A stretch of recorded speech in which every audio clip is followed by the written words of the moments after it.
Hello, everybody. Apparently, I didn't take off my previous title, but hello, I'm your host. I'm Nerd Slayer. Welcome to the 6 Pixels Under podcast. This is episode 12, and I hope we never get to the point where I start to forget the episodes because I'm prone to forget things. I'm still remembering. This is episode 12, and on this week's episode, we will be talking about... Was that you again? Yeah, what's up, Goosey? You always time it right as I'm doing my intro. Thank you for the bit donation. And this week we'll be talking about, of course, a couple of things. We have to address the recent, or I should say the more so recent, Fallout 76 news. Then, of course, I wanted to briefly mention Smash Bros. Ultimate, which is set to launch in 2 weeks or so, right? Next month in December. That's likely going to be the next mega hit. It's looking like it.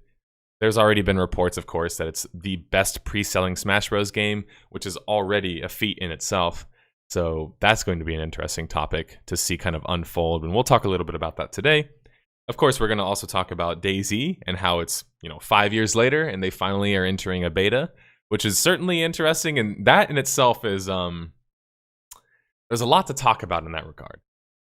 I think there's a lot of interesting discussions we can have. For example, if it was actually really, really good, and I don't know yet, I haven't played the most recent one. I played the original, ad nauseum, but I haven't played the most recent version, the beta version. But if it was good enough, could we forget all of that? Could we forget the last 5 years? Could we forget the whole rocket thing and all of that stuff, right? So that'll be interesting to talk about. And then, of course, we'll have our MMOs on the go segment where we talk about all things that I find interesting in the world of MMOs. For example, Legends of Aria, which is a sandbox-free open, or just recently, had its sandbox-free open beta. I don't know why I wrote it that way, so ignore the sandbox part. Just think it just recently had its free open beta. But Legends of Aria, of course, very much similar to UO, Ultima Online. In some ways, I can see RuneScape comparisons. A couple of us in the community, in our Discord, have formed a guild and started playing it. We enjoyed the beta enough to at least attempt the launch, which is actually tomorrow. The Head Start launch is tomorrow, but I'll talk about that more so later. But if you want an opportunity to play an MMO with somebody, with a group of people, if you're bored, if you have no other MMOs to play, and you have $30 lying around, and you'd rather get hours of enjoyment out of it, we could talk about that later. Because we want to form a guild. It'll be fun. I think it'll be the first time we've tried that so far, to form a guild in an MMO that's recently launched or soon to launch, and attempt to do I don't know, just some guild activities and have a good time, that sort of stuff.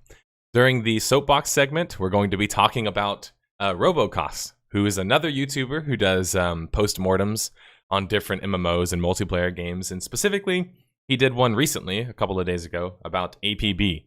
And somebody in my Discord, sorry, I want to read who it was so I don't forget which one of you brought this topic up. Was it? It's not Destroyer Archer. Okay, it was Dynamics BRD brought this up. Some people, I guess I would say the loyalist fans of APB, or maybe the little bit more inquisitive fans, are not so happy about this recent APB video that RoboKas did. So I wanted to talk about that, and I took the time off screen, before the podcast started, unlike last time, to actually go through and analyze bit by bit by bit. So this time we don't have to sit through, a 10-minute video or whatever it is. We can just skip through parts, and I'll have the breakdown for you guys. This is something that I want to do, I think, more often.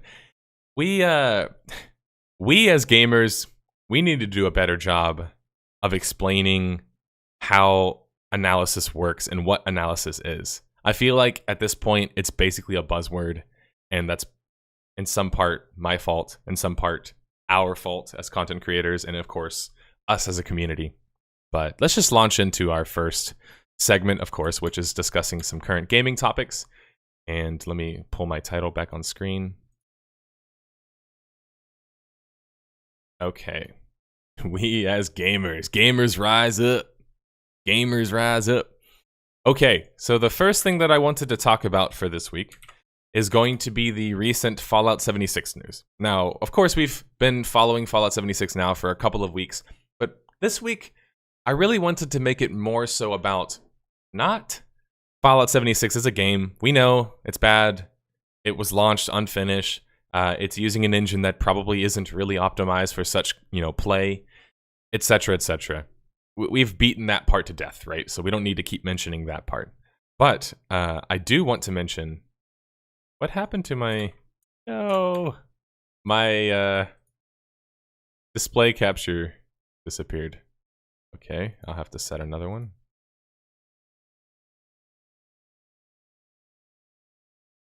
Y'all can't see anything. Hold up. Let me replace this. For some reason, my display capture like crashed or something.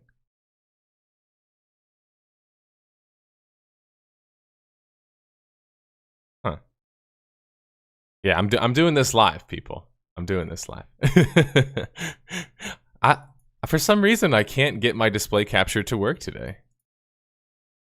It just works. Yeah. I wish it just worked right now. Maybe I could do a window capture? I wonder why this isn't working right now. Okay, there we go. Sorry about that. You know how this stuff is. This shit gets finicky somehow. That reminds me, before I launch into this article, and to this point about Fallout 76, we're 34 subs. Actually, sorry. Scratch that. We're 33 subs out of 50 from our sub goal of making me stream and podcast in the outfit. So if you haven't already used your Amazon subscription or you've got some cash laying around, please sub. That'd be nice to be able to finish that goal. Anyway, whoops, I'm not trying to get you guys to read everything that I'm showcasing here. All right, let's get back to what I was talking about with Fallout 76. The point that I wanted to bring up this week is not that the game's bad. That's old news. It's not that the game was rushed. That's old news. It's that the mass media or games journalism, as we like to dub them, has recently basically planted their flag and said that the game is shit, right? I think we could say largely. For example, Eurogamer literally says that the game is a bizarre, boring, and broken mess, and to avoid it. And if we go to Metacritic and see what they've got to say about Fallout 76, it's looking no better. Overall, it has 55 out of 100 Metascore, and the user scores, as you can see on screen, are much, much worse. 3,500 ratings have said the game is a 2.9 or worse. This doesn't surprise me, right? We knew that the population that actually plays the game on a more, consistent basis and isn't kind of there with, you know what? I wouldn't even say that, but let's just say players who are playing the game, the audience in this case, the consumer base. We already knew we weren't going to like the game, and I knew that it would largely be seen as negative. What I was more so interested in was when it came out, was the media, was games journalism going to condemn the game? That's what I was really curious about, because obviously the game is developed by Bethesda. Bethesda, of course, is a massive company. It's a company that has released, the best-selling game in the past who knows how many years, with Skyrim, obviously. But more specifically, it's a type of company that another, let's say, video game journalism company such as insert whatever one of the ones on the list here, GameSpot, US Gamer, any of these. This is a publisher or a game that theoretically these companies would want to do well, right? Because then it's one that they could advertise on their website, and one that could likely provide them with more traffic, and then, in turn, more money. But there comes a certain point, of course, where the games journalism, like let's call it the proverbial games journalism, will finally decide, you know what? It's gotten to the point where we can no longer forgive such a thing. We have to just make our stance known. And on this case, they've done it loud and clear with Fallout 76. Now, you don't typically see this, and this is why it's so interesting to me. You have games that are kind of seen as like very wishy-washy, maybe have mixed reviews, things like PUBG, right?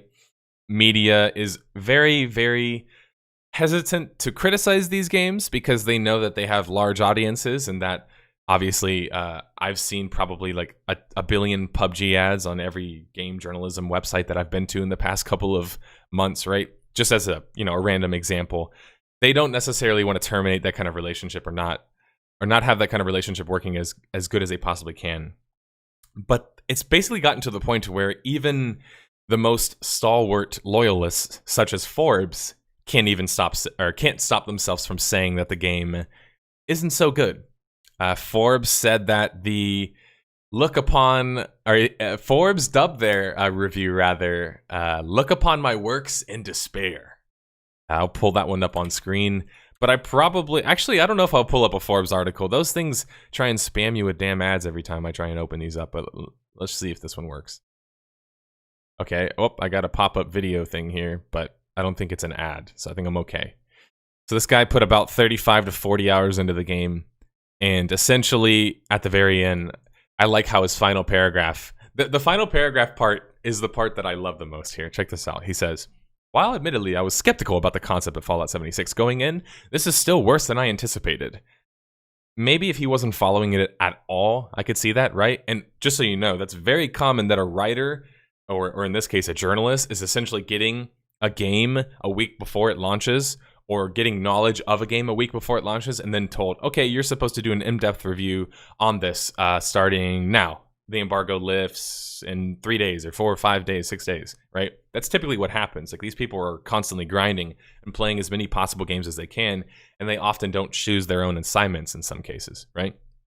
So that's possible, what he meant there. But anyway, he says, "It's not even ruined by players, it's ruined by the mere concept of being on a live server itself." Now, the part that I want to really call out in this article, which just kind of makes me laugh, is where he says, "This is a huge, rare, total miss by Bethesda. Even if it's improved in time, I can only judge it by hours I've lost to it so far." The huge and rare total miss by Bethesda. I'm really confused kind of what this statement means, right? I feel like this is Forbes saying, "Hey, just so you guys know, like, we think Bethesda's pretty great, but man, Fallout 76, it's just a bad game." AKA, it's general opinion at this point. Most people are going to agree with that sentiment. They're not really making any revolutionary point there. But I think that this part is a little telling to me, because it's kind of like many Bethesda games have launched not so well. ESO, obviously, in our realm, we're kind of like the MMO community to some extent, or part of an MMO community, certainly. We can remember how ESO was in beta and how it was at launch. It was not so great, right? Everyone can remember, of course, the numerous amounts of bugs in Morrowind, the game engine problems. People will talk about Oblivion having game-breaking issues. There was dupes in the game. You could dupe things by dropping it on the ground, then it would like infinitely drop a bunch of things. There were some things that were kind of game-breaking in those games, but they weren't terrible in terms of, like, I would say in relation to other games, right? They weren't absolutely, like, they weren't completely terrible. But certainly for the standard of, again, in this argument, the standard of a Bethesda game, probably not launch ready, right? Or at least not as good as they could have been launch ready. Now, of course, we've already had a whole discussion about maybe this is because of the engine that they're using. I don't want to have that discussion again, frankly. But I think when games journalism has to start condemning a game and condemning it loud and clear, that basically just tells you that public opinion is just widespread, right? Fallout 76 is very clearly not making people happy, especially people who are Fallout loyalists. They're not happy with it at all. It kind of retcons a lot of lore. Of course, there's gameplay reasons to not like the game. VATS is a complete, absolute joke, right? We've been over all of that already. But it makes me think, when in the past have we seen such a big outcry and distaste of a game against a big publisher, or in this case, a publisher and developer? I can't really think of a whole lot of examples of this. I mean, we look at like Battlefront 2, and obviously that was a lot stemmed behind the whole idea of the microtransactions. So that kind of, I guess, is a certain example. But this is the first time I think I've really seen a company immediately at launch feel pain. Battlefront 2 took a little bit. It took, I think, even a couple days maybe to get that level of pushback, whereas Fallout 76 has been kind of steadily pushed against before it was even playable for people. And then, of course, when it was in a playable beta, people were already railing against it. And then, of course, its launch, people were also continuing to rail against it.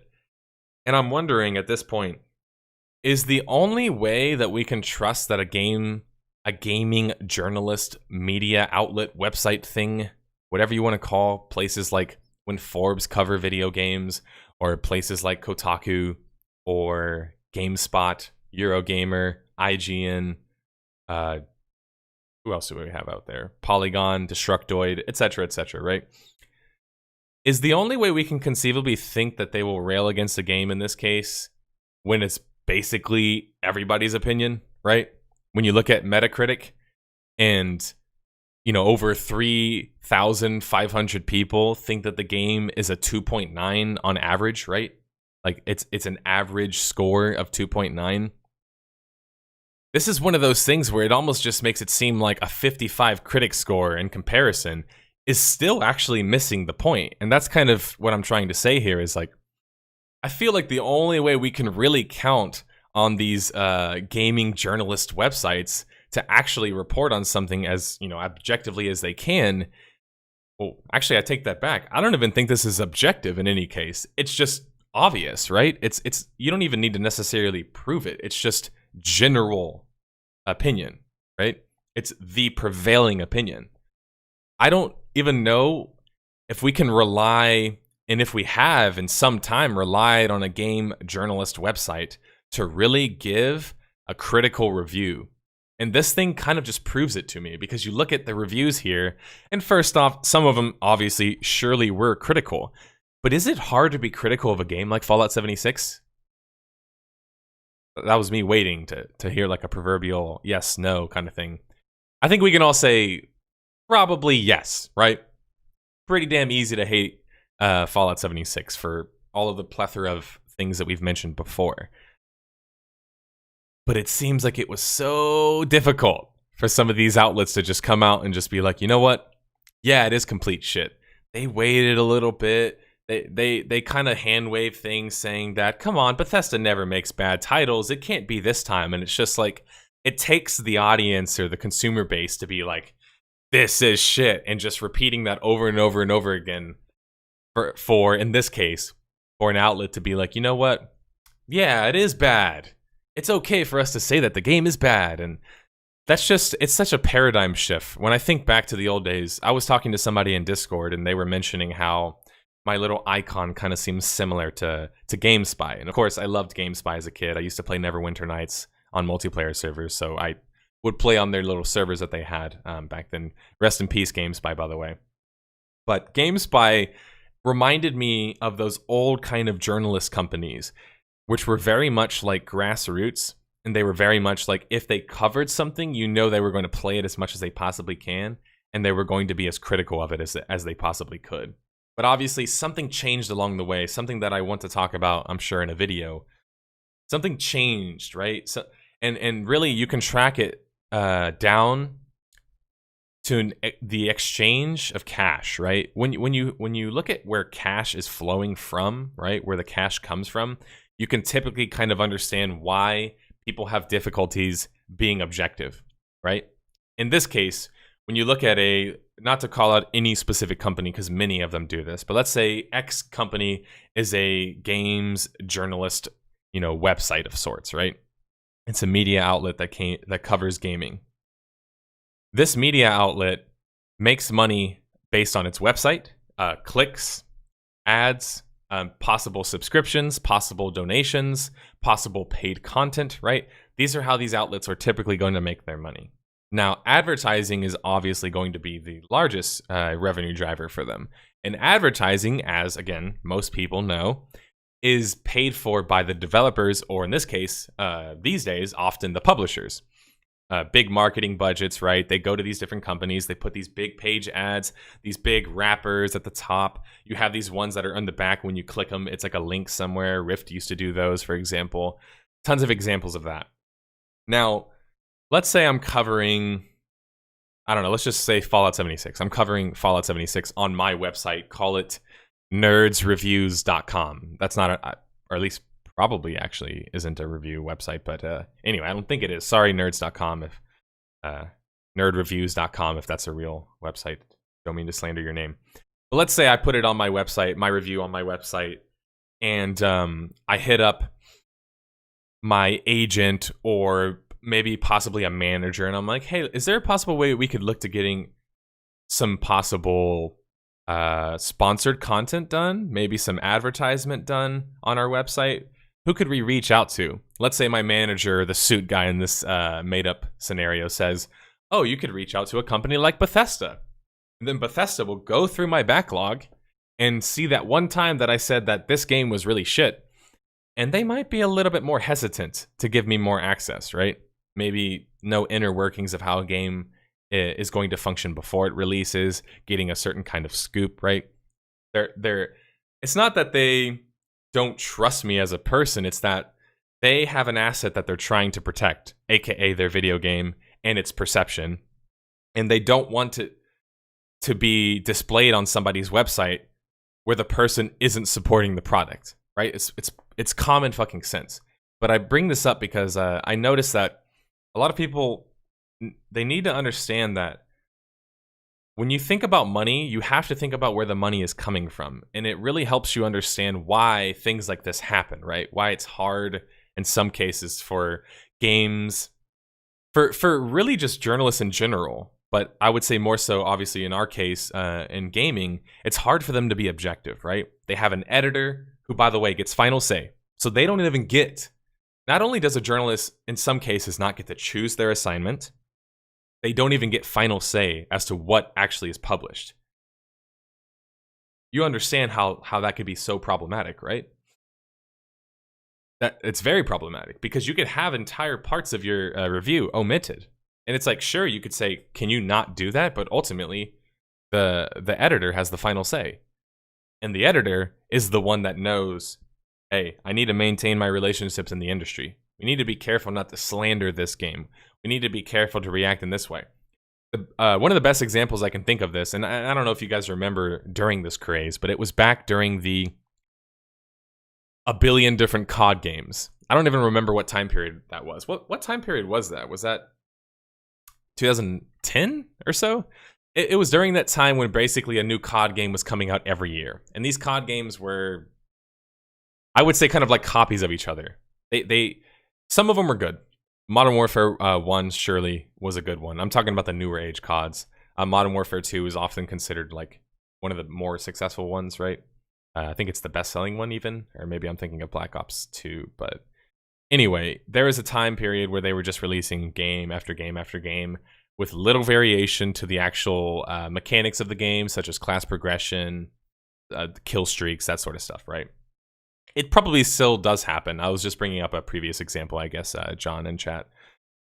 And so back when this was happening, IGN was a company that, again, comes to mind for me, where every time they would say, oh, it's kind of like the same as the last game. 8.5, right? Like they would say this repeatedly and repeatedly. And now, not slander the name of IGN, I will bring up an example of this. Let's look at Call of Duty reviews. Let's do it live, right? You can't even click reviews anymore up here. I could have swore you used to be able to click reviews.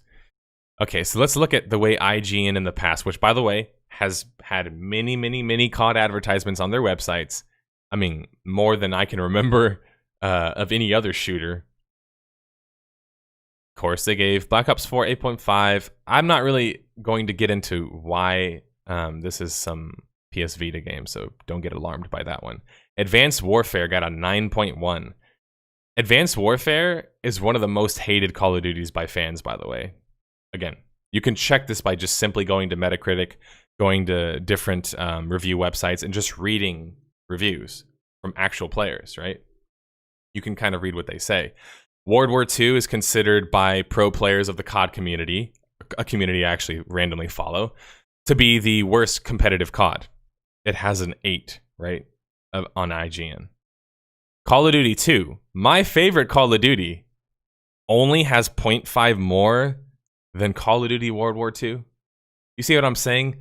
These rankings and these arbitrary 8s and whatever the fuck else, it's not really defined or adequately described what the difference between this and this would be. 0.5 doesn't seem like a big difference to me. And I don't know about you guys, but I don't see any conceivable argument where you can say that World War II is better than Call of Duty 2. I don't think that there's a really conceivable argument for that. The campaign in 2 is way better. Even, just in terms of how much there is to do in it and how iconic some of the scenes are. But I show this on screen just to illustrate that, IGN has basically, besides that one Vita game, never given a COD franchise a single bad review, right? Black Ops 3 got a 7 here. That's probably the meanest they wanted to be. Black Ops 3 is a Black Ops 2 clone, essentially, right? This was the biggest criticism of this game. They gave it a 7, right? So they didn't even consider it bad. It was just considered like, it's pretty okay, right? And, again, not to pick on IGN, but this is just an example of, let's say Activision in this case were to go back and say, should we give IGN more advertisement budget? And were to go through this catalog of games and reviews, and they would, what would you form? What would your opinion be?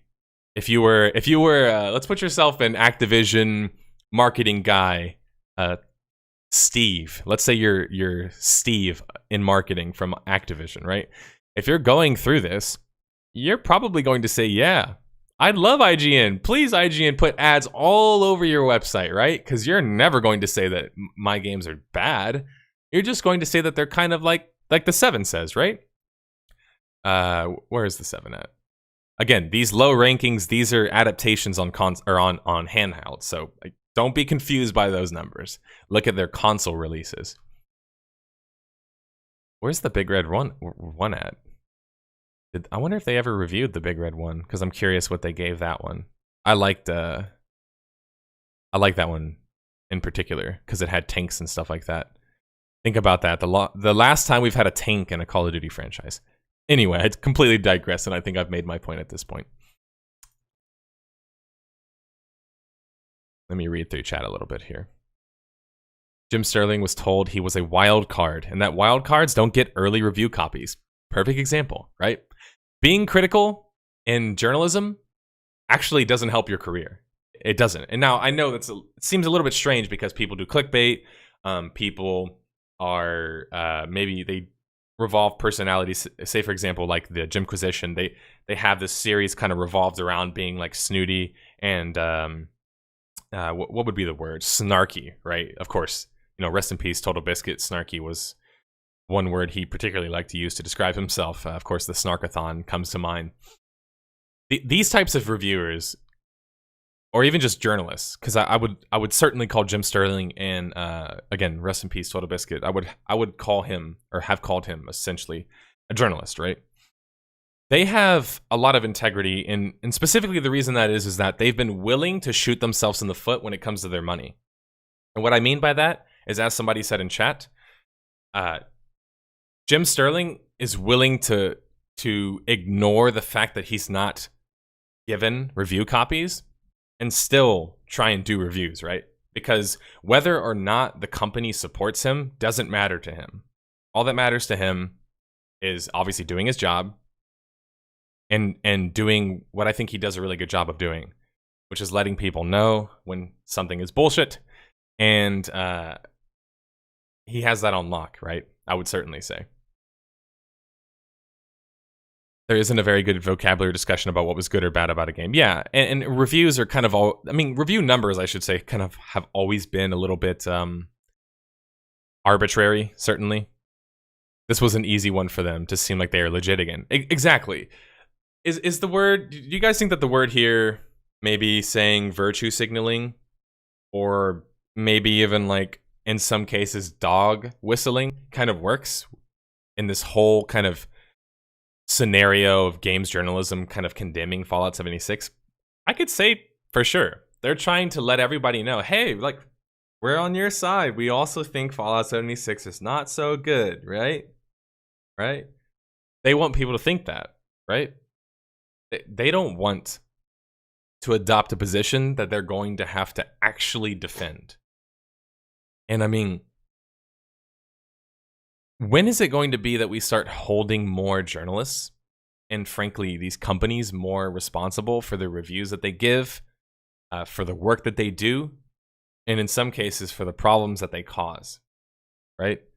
I think it's certainly getting to the point to where we as consumers, we as, players and gamers and that sort of stuff, we're starting to not really trust these outlets anymore. We're not trusting these media outlets anymore.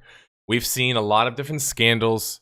We've obviously questioned if they've even played games in some cases, or if they can play them like with their eyes open, for example, versus eyes closed, which still seems to be a problem for some of them. Of course, maybe even in some cases have to be told how to turn on a console, which is just me memeing, honestly, but I think it's a pretty good meme. MMO massively is a perfect example of indie funding to be true to your product. I would agree to that in some cases. I think Massively Overpowered does a decent job of that. Certainly better than they did at Joystick, when they were part of Joystick, rather, when they were Massively Joystick. But, like, do you guys remember MMORPG.com? MMORPG.com is a website that should be ingrained into basically all of our minds at this point. It's one of those classic websites where you can just type in MMORPG.com, boom, you go to MMORPG.com. I've been to this website. I couldn't even possibly tell you how many times, right? It's been a long time that I've been revisiting this website. But one thing I noticed with this website is compared to other outlets, it kind of fell off the map. And I think that that's mainly because if you look at this front page, nearly everything that they'll show you is like some sponsored type of content. And like a good example of this is you scroll down, they put all of these like little like giveaways and stuff like that. And again, this used to be really, really cool when games were basically all sub fees and didn't have trials. So whenever they would introduce trials, like sweepstakes and giveaways being shown down here was like a really cool part of it. But if you look at this right here, right? Gamespace.com. Bethesda explains early announcement of Starfield and Elder Scrolls. None of this is related to MMOs at all, right? But MMORPG.com doesn't really care about that anymore. They'll basically talk about anything that can get them clicks and can get them a response, right? So it's like a website that kind of, in some cases, I can understand why. MMOs certainly haven't been nearly as successful as they used to be, and certainly not during their heyday of like 2004 through 2007 is probably when they were at their peak of popularities, right? Maybe 2009. I would extend that to 2009. Yeah, I would say like they had like a 5-6 year run where they were probably the market in gaming. They were the Titan market. Obviously, I don't really think we can say that anymore, even with games like Star Citizen still being funded. We will always be a more expensive genre as a whole, but we've clearly lost a lot of favor and aren't nearly as popular as other trends, say, for example, BR games, MOBAs, and the like, right? Now, what a lot of these websites will do, like MMORPG.com, one reason why I don't really go to it anymore is you can't really see it now because I've got my ad block on, but let me turn my ad block off. And let's reload this page. Underworld Ascendant, okay? This is a game that I think certainly looks interesting, right? But certainly one that I've never played myself. It's got 36% negative reviews. Now, there could be a lot of different reasons for that. Sometimes public opinion is wrong. But generally speaking, when public opinion is this pronounced, again, 239 might not be high enough people for a good sample size or an ample sample size. But in this case, could be certainly enough to persuade you in one way or not. But this is kind of an example of what I'm trying to say here. This, in my opinion, hurts your integrity when you display it on your website. Because, again, don't know the game personally, but if it's as bad as these people are saying it to be, it's kind of like, why are you advertising this game on your website, right? Again, rhetorical question, but why? Do you think they really care if it's a good or a bad game? Not really, right? They don't really care. They don't really care that it's a bad game. And I don't know about you guys, but when I'm trying to watch porn, this just ruins my immersion. No, I'm just kidding. But I don't know about you guys, but when I go to a website like this, and let's say for some reason I don't have my ad block on, and I see an ad like this, and I'm one of those people who's like stupid but also trolly enough to want to click the ad just to see what it is, just like, you know, all of the different advertisements that I get sent to me in Gmail, and they're always telling me to shill some other game. I always look at them just because I want to see, like, what is it, right? What is this game, or what is this MMO that they're trying to get me to sell to somebody? But I just don't see an argument for having a game, again, not to pick specifically on this game, but games like this, and they do this all the time, that they don't care about whatever the quality of the game is. They don't care about the business practices. They will shill the living hell out of ESO, but nobody wants to remember, for example, that ZeniMax got caught trying to install adware into people's PCs with their launcher. Nobody remembers that, right? And I'm not saying that you should condemn ZeniMax forever or never trust them again. But it's just like people are willing to sweep that under the rug as long as you're willing to give them that fat advertising budget, those fat advertisement dollars.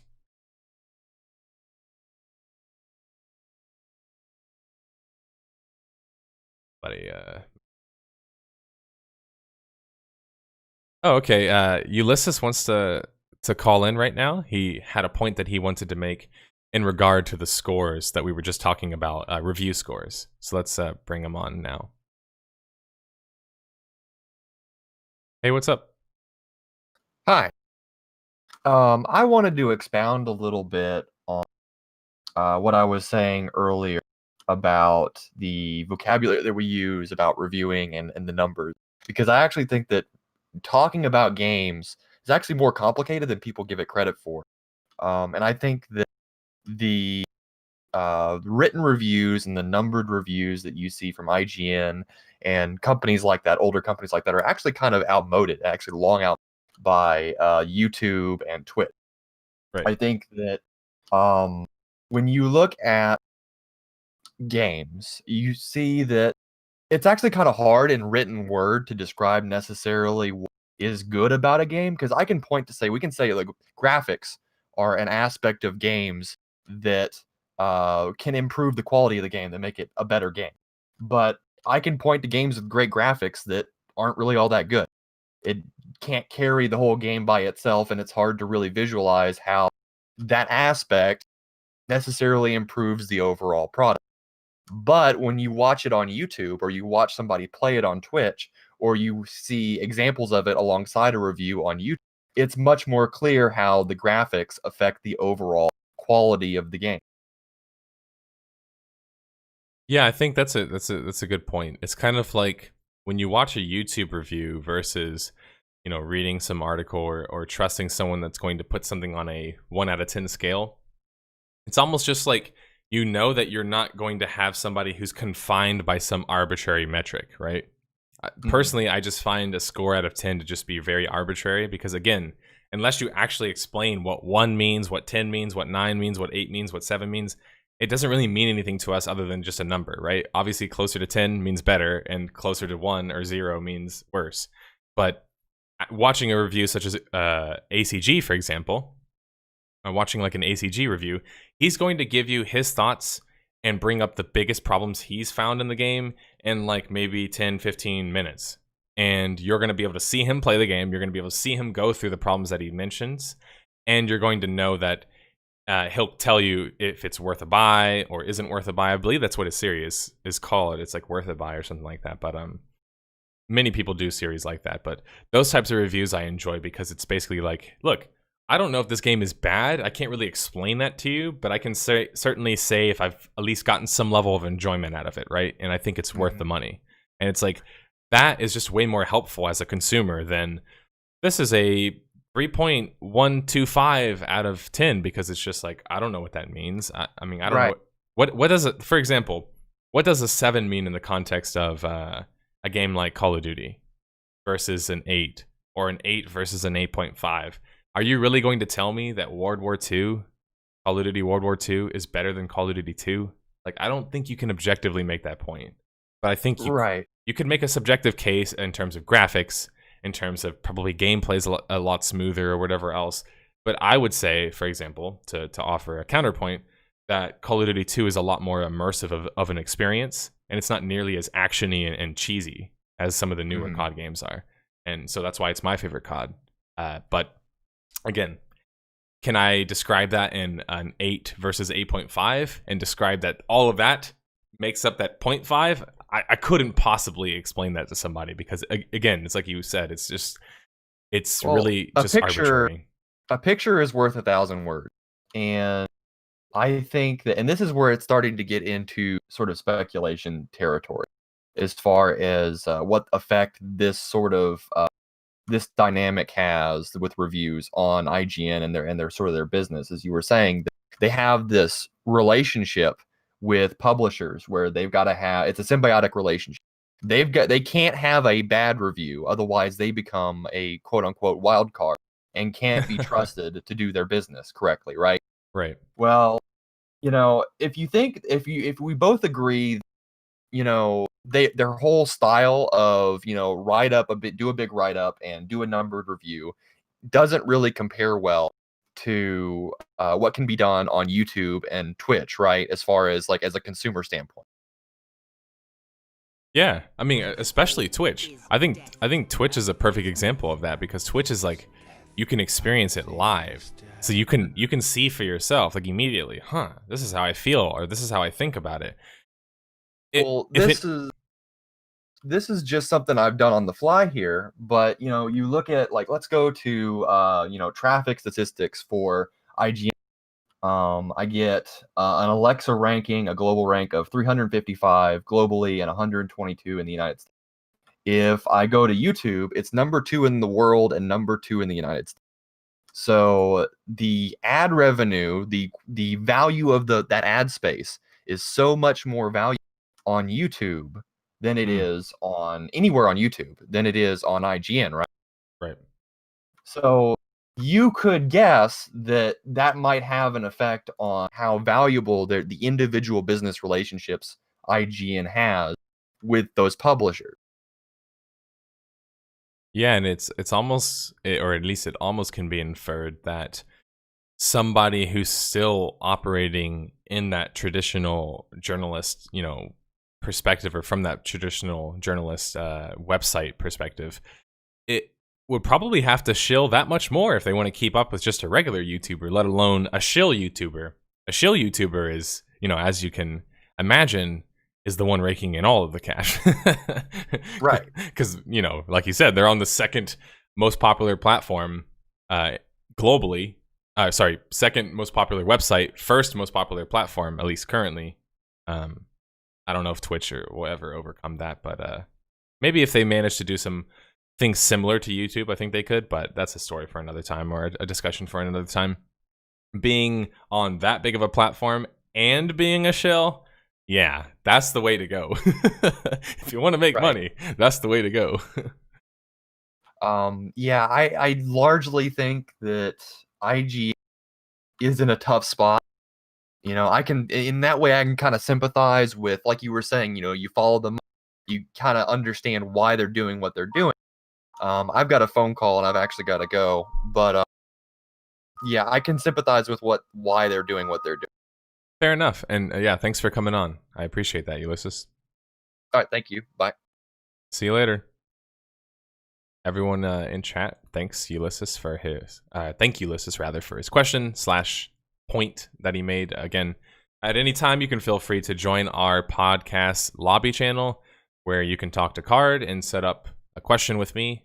Maybe you want to have a discussion, maybe you disagree with me, maybe you want to debate me, whatever it may be. This is the podcast is the way that I essentially interact with my audience the most, right?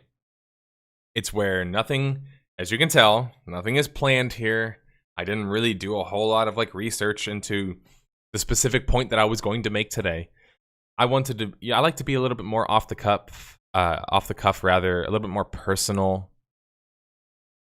and really feel like I'm speaking to a person and not just speaking at the screen, which is kind of how it feels sometimes when you get a bunch of YouTube comments. People are just kind of speaking at you or speaking at the screen. They're not really like having a conversation with you Whereas, you can have a conversation whenever you can actually bring somebody on to talk to.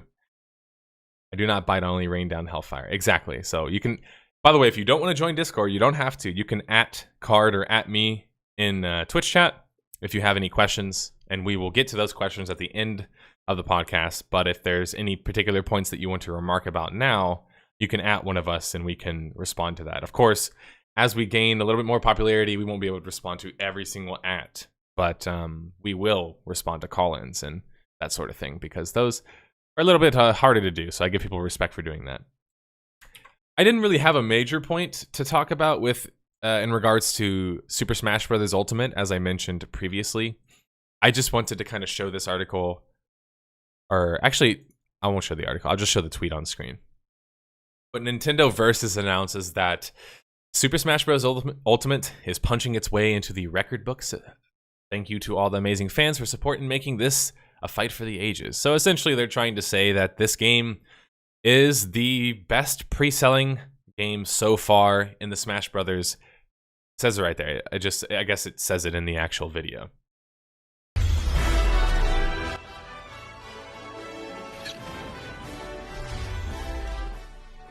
Now, there's a couple of reasons why I wanted to bring up Smash Ultimate. One is, frankly, I'm very, very interested in playing Smash Ultimate, and I'm very excited to do such. But I wanted to bring it up because it made me wonder, could Smash Ultimate be the next mega game? And when I'm talking mega game, I'm talking Fortnite, I'm talking League of Legends, I'm talking CSGO, the next mega. I don't even want to call it a multiplayer game because it can still be played as a single player game, but just, could Smash Bros. Ultimate be another mega hit? Or the next mega hit? At this point, the amount of money, time, and effort they've put into this game, it clearly looks well underway, their best game. Copyright strike on you. That's probably not completely far from the truth. More of a question, I guess. I just posed that question to you guys. Do you think that Smash Ultimate could be this next, mega hit? I know it's Nintendo. Nintendo is Nintendo, and they have zero interest of allowing their game to be played on any other platform, period. That will certainly help, or rather hurt, their sales, especially in comparison to Fortnite, which plays on just about anything. I mean, next thing you know, they're going to have Fortnite on the toaster and Fortnite on the shitter. Those are just matter of time.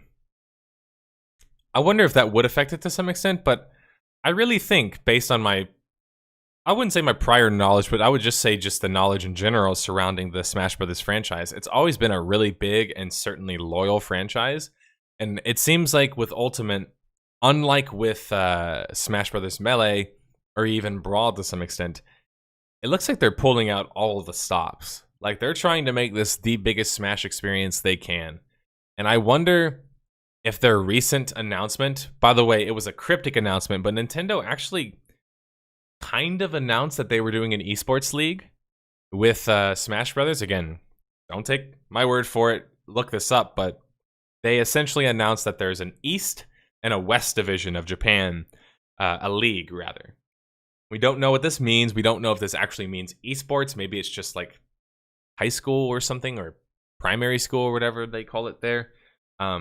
Maybe it is an actual esports league with different teams in different regions, and maybe they're trying to have some sort of like esports competition. Of course, for people who aren't aware, Japanese Japanese developers typically shy away from doing esports because they like things to be a little bit more what I would describe as like casual LAN experiences. Now, of course, everyone's going to bring up Tekken. I know Tekken is huge there, and Tekken has a massive competitive audience, as does Street Fighter. But I just mean more so just in general, right? Nintendo, especially Nintendo, has basically, in some cases, in the past at least, condemned Smash Brothers whenever it's tried to be esports. They've pulled tournaments before. Of course, there's that famous story where they basically pulled support and weren't going to allow any more Smash Brothers Melee tournaments. And of course, the Melee community created a fundraiser. They created a petition and I think they had like over $100,000 or something donated to some charity. And basically Nintendo kind of did, I mean, Nintendo has certainly been at least willing to listen, but has always kind of remarked esports as kind of like, that's not really a serious thing. I think they're starting to change their tune.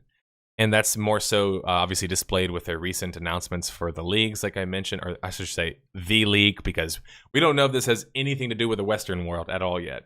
There could not be a Western scene, but that's okay. Nintendo doesn't need to make a scene. The community in Smash has always made the scene. And it'll be like that forever.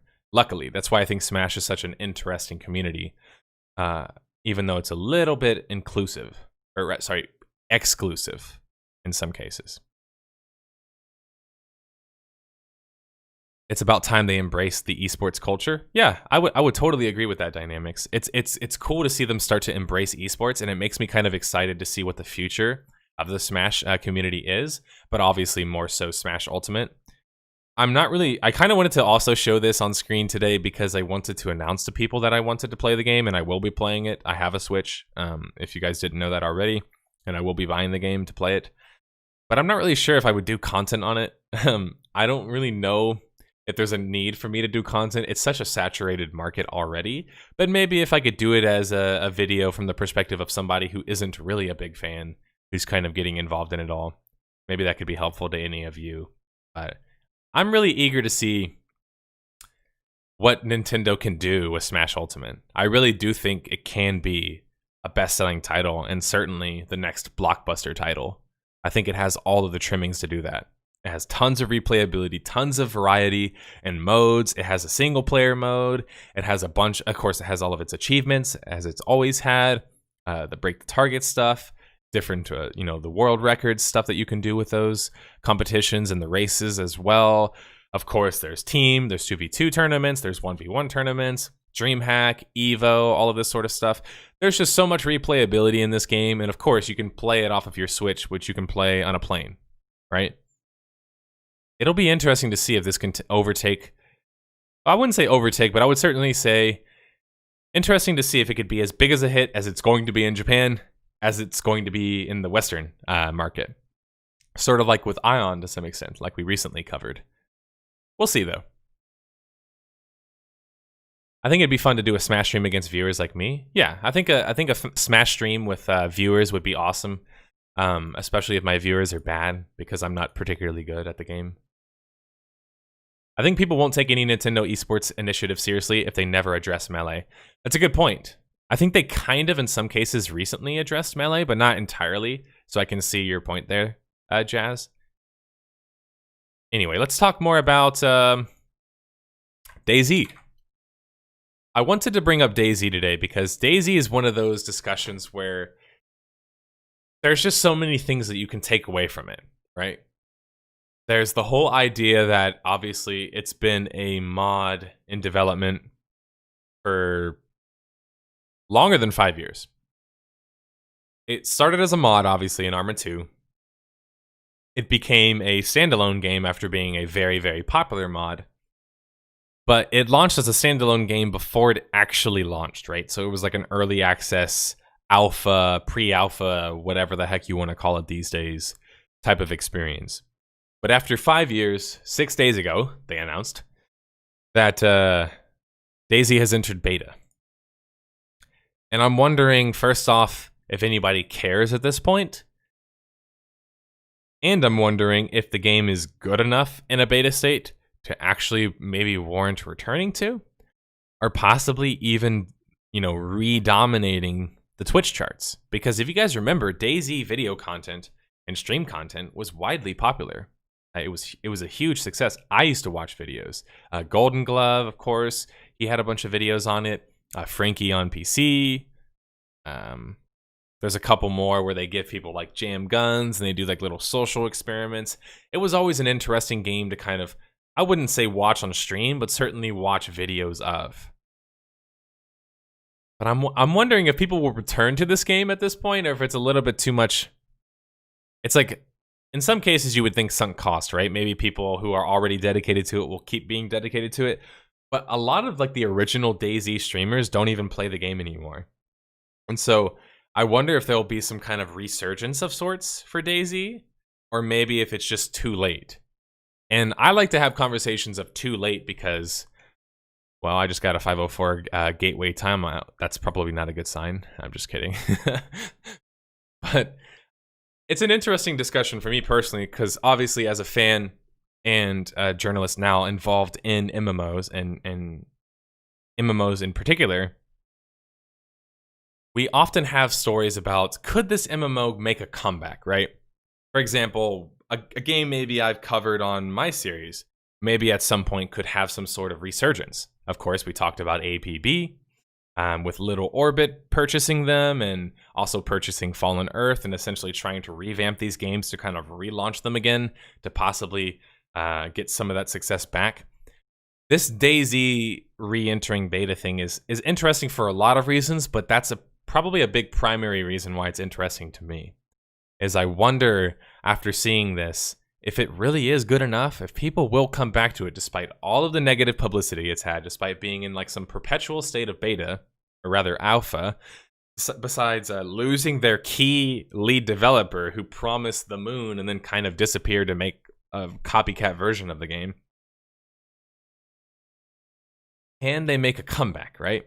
If they can do it, I think we can safely say that there's at least one MMO who can make that level of a comeback, right? At this point, I'm not saying anyone in particular, but I'm saying if we can, say for example, as DayZ experienced, take an old MMO, give it a new facelift, like a new engine, new updated engine or whatever else, and trying to maybe work on, of course, performance issues that have plagued DayZ for a millennia. It feels like, at least. Hackers, that's another thing. Hackers used to ruin that game all of the time. I wonder. It's certainly interesting. I know all of you have thought at least once about that funny make-believe scenario where you think, oh, if I won the lottery, what would I do with all of this money? And I know that at least one of us here, including me, have thought about the concept of, what if I got my 100 billion whatever dollars from the lottery and decided to like remake an MMO? Could it be possible, right? If I just gave Lord of the Rings money, could I be like, hey, can you not make it the way that it is now? Or if I could give SWTOR money, I wouldn't want to give EA money, but if I could somehow buy BioWare back from EA with this, innumerable amounts of millions of dollars, and then tell them, hey, I'm gonna give you the ability to choose any engine you want, any amount of money, no problem. And maybe give them like Unreal Engine 4 or something instead of the Hero engine or the Omega LOL engine. I wonder if it could work, It's certainly interesting to think about. MMOs obviously are never-ending changes of a product. You always need to have live updates. You always need to have maintenance on your servers and that sort of stuff. So it's like a constant live service, right? That you're constantly updating and constantly changing. Because of that, is it more acceptable that such a game, for example, could have a resurgence of sorts? I mean, we've seen it with ESO, we've seen it with Final Fantasy 14, we've seen it with Rift to a certain extent. Well, maybe not anymore now. We've seen it with, I wouldn't say PlanetSide 2, that's a bad example. Maybe the resurgence with Legion, with WoW, that could certainly be counted, I would say, because that was certainly a resurgence of sorts. Though I think they've probably squandered a good amount of that now with their BFA expansions. But I wonder, right? Could we just give an old school MMO a new updated engine? Say, for example, could we take APB, like Little Orbit wants to, and say, okay, Unreal Engine 4, you're this great engine that's working great in Fortnite and these other games, and maybe now you're starting to kind of find your way into the realm of MMOs. We're seeing it in like Lost Ark. Of course, Eve developers CCP are promising a game that's going to use Unreal Engine 4. So is NCSoft. Unreal Engine 4 is certainly a good engine and is probably like the golden standard right now.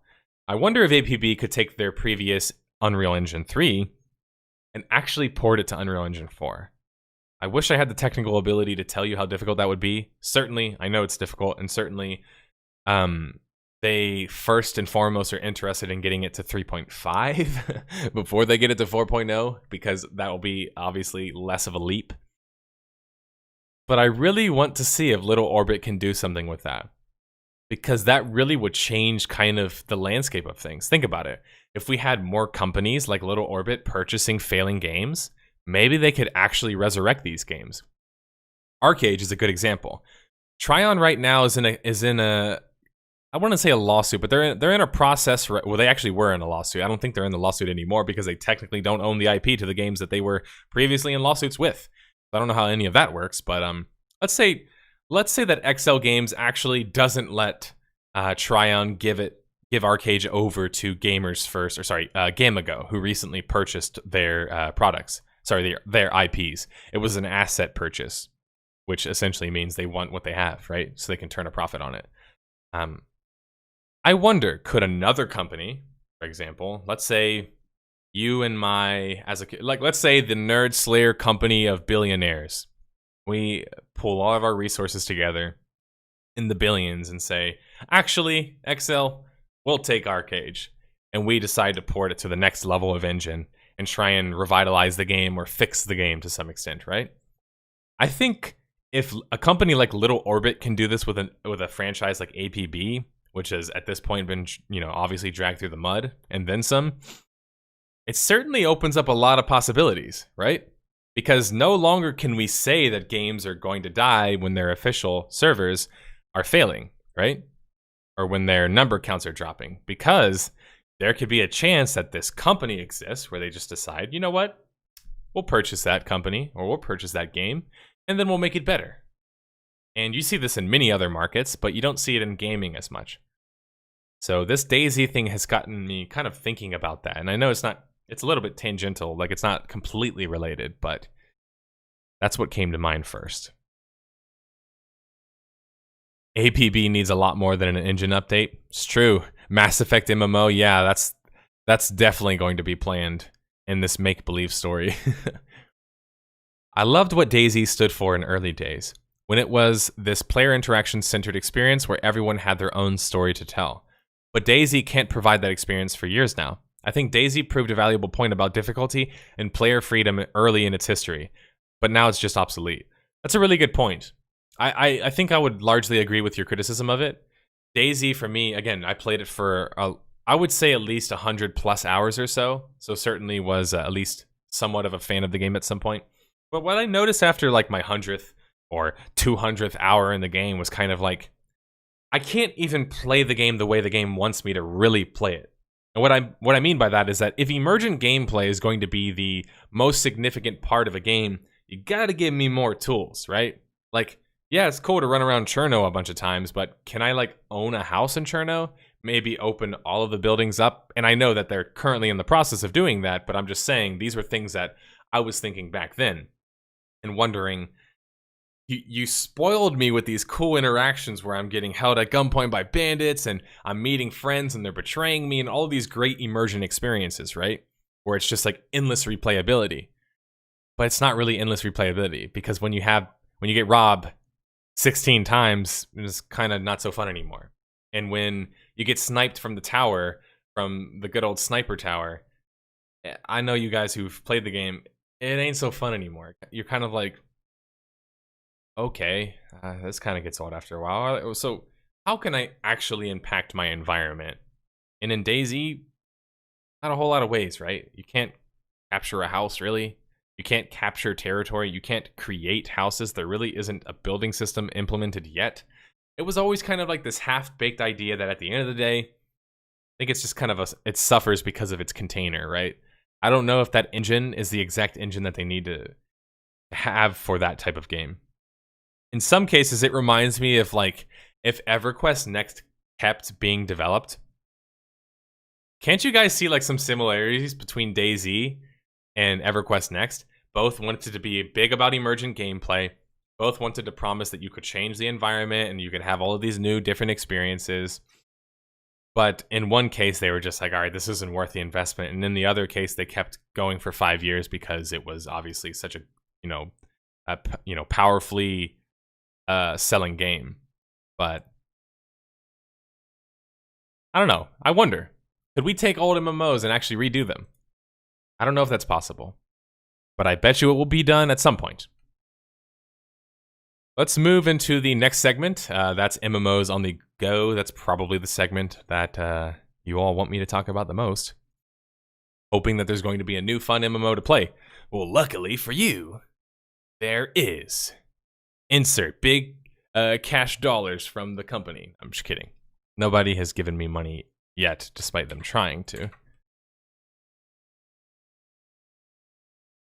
All right, so I had one that I wanted to bring up, one point that I wanted to bring up about unpopular opinions. Another one was, of course, I wanted to talk a little about Legends of Aria, which I've already mentioned briefly to you guys.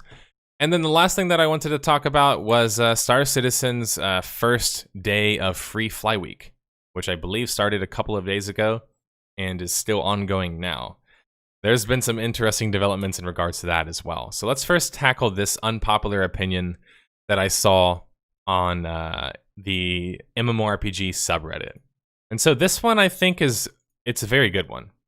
It says, MMORPGs need to slow way down. I like how he puts the extra A's in there, way down. I'm not going to read this entire post, I already have, but you can if you want. I'll link it in chat for those who are interested. But essentially what this guy says is that content these days is so focused on instant gratification, whereas old school MMOs were slow-paced and not by choice, but because that's how he felt that they needed to be. He thinks that MMOs are trying to be more action-oriented, but it kind of removes what makes MMOs unique, which is the community. By taking away basic aspects of what is needed, such as communication, this guy explains, MMOs required a lot of grinding no matter what you do, so when you're playing Spamfest 9000, it's actually a lot better to share that experience with someone else and actually have a conversation with them. That point's not fully formed there, but I think we can understand what he's trying to say there, which is essentially that when you remove game design aspects that remove your interaction with other players or the necessity for your interaction with other players, it obviously can ruin the community aspect of a game or make it seem like a lot less alive, right? Make it feel more lifeless, like a lobby-based game and not an actual MMO where you have a community. I wanted to talk about this because at this point, can we even say this is an unpopular opinion, right? I know MMORPG subreddit is home to many maestros, many geniuses, many oracles who can all tell us about what games are failing in the future and how the market's going to be in 20 years. I know it's full of those kinds of people, so maybe this could seem like an unpopular opinion to those and to those people who just want to talk about Guild Wars 2 all day. But I honestly think, especially in our community, which is certainly a little bit biased, right? Our community is one that's more interested in like returning to what's like the original view of MMOs community and those aspects. But if you just look within our community, which at this point we're at 102,000 subscribers overall on the channel, and of course our Discord is in the couple hundreds, so there's a decent sample size here. What I notice that a lot of people are missing is they just simply want more opportunities to dedicate more time, to have more fun, and get more rewards. And I know that sounds very, very obvious and very simplistic, but what I mean by that, to provide an example, is that when games are almost solely focused on instant gratification, what happens with instant gratification, especially when you think about mechanics such as like catch-up mechanics, like WoW is trying to implement with these like gear mechanics where things are RNG based, so even if you're maybe not necessarily doing a hard mode raid, you could still get a piece of gear that maybe you're not supposed to be getting, but because they want to reward everybody, for everyone gets a participation trophy kind of thing, right? The people who want old school MMOs back, or the old school form of progression, they don't want everybody to get a progression trophy. They want you to actually be able to earn the trophy. So for those who've ever played kids soccer, there's many kids soccer leagues where they're essentially like, there are no winners, we're all in this together, right? These kind of soccer leagues exist. And I remember, when my sister was young, she would be a part of these soccer leagues and I would go watch their games. And it looks so unbelievably boring to me. And this is what I think about with current day MMOs. It's everybody Playing a soccer game where nobody cares about winning, nobody cares about working together because it's all a joke and for fun anyway, and then everyone kind of treats it as this giant casual experience. Now, again, that should exist. There should be a casual experience. There should be an easy-to-play game. There should be theme park MMOs. There's always going to be a market for the more instant, fun, immediate kind of content. But when I would watch these soccer games, one thing I always noticed is there was always that one person in the game who actually wanted to win. That person actually really wanted to win.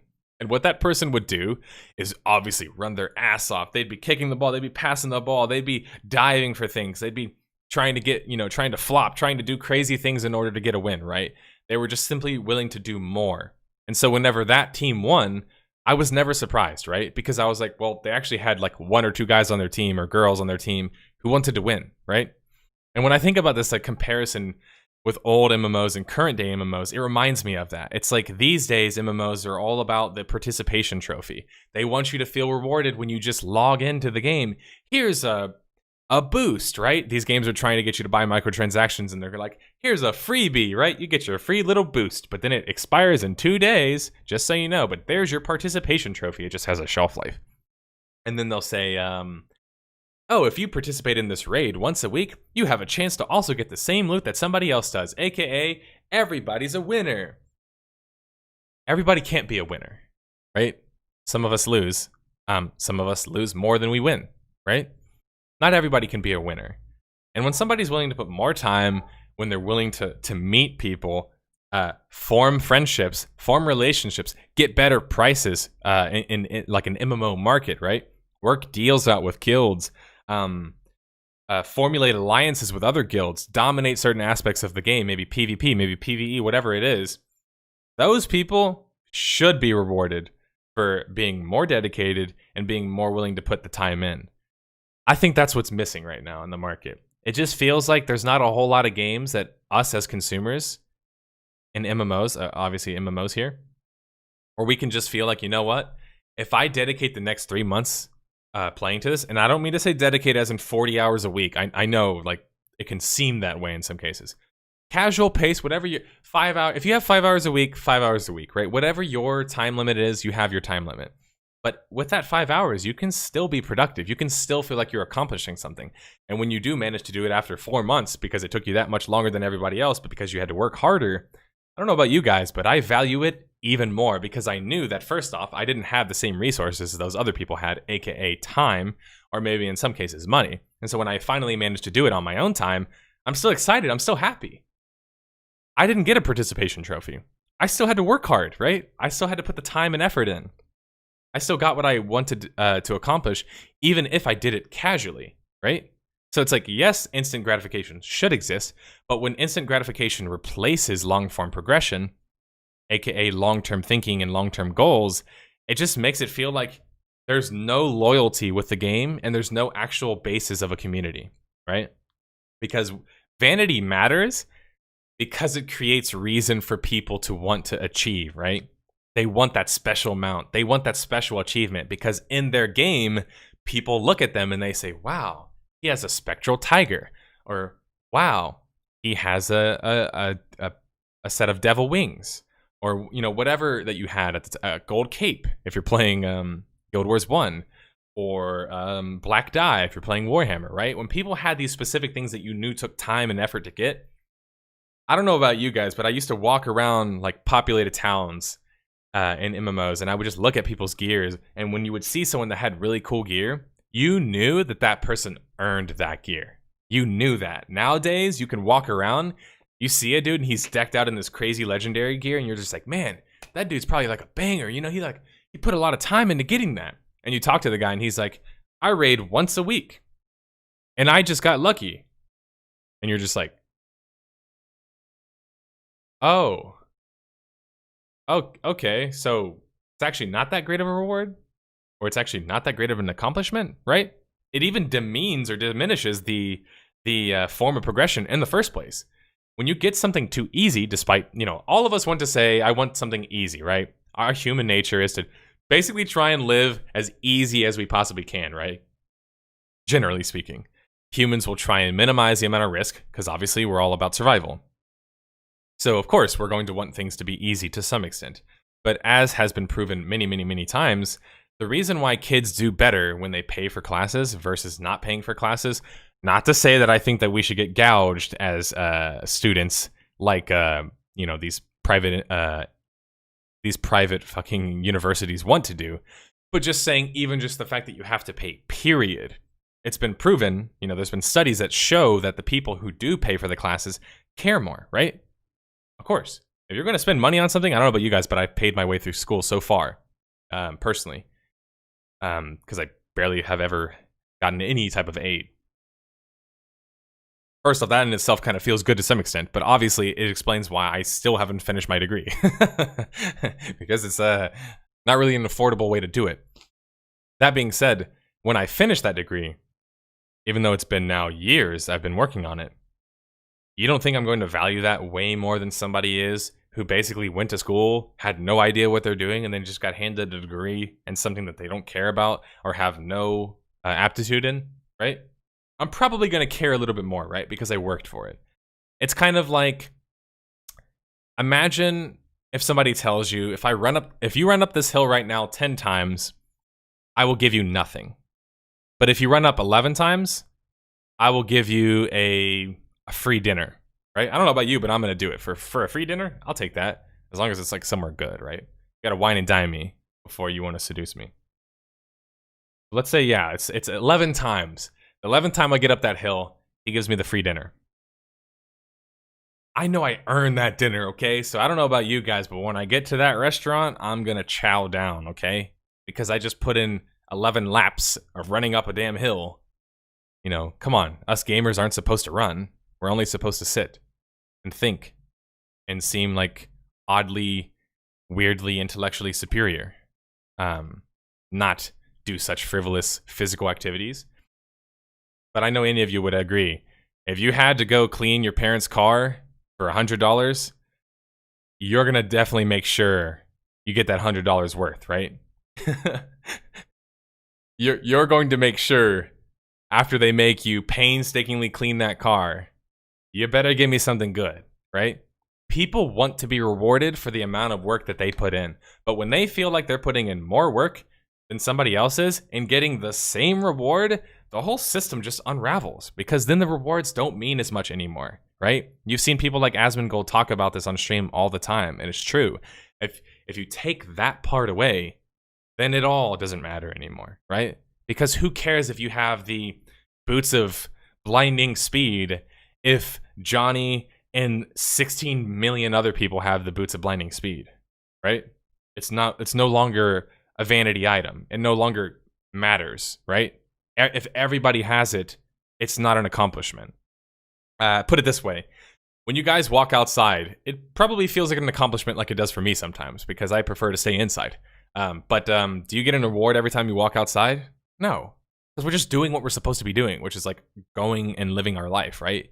You don't get an award for that, and you don't feel like, heck yeah, like, I feel really accomplished when I go outside. No, you feel accomplished when you do something, when you put work in, when you get that car that you wanted, when you get the job that you wanted, when you get the game that you wanted, when you get the piece of gear that you wanted, right? This is something that I really, really hope will change with this recent push towards more crowdsourced and crowdfunded things. But we'll see. By the way, thank you for the sub, whoever subbed to me. I didn't see who it was. I'm sorry about that. We're now at 34 subs. Let me go through my list here. I don't normally like to list all of this stuff on stream, especially because I have an audience who listens to this on SoundCloud, even if it's a small audience, and they're probably usually like, what is he even talking about? But you guys get all the exclusive drops, because you're the ones willing to watch it live, right? All right, let me see. Where is this person at?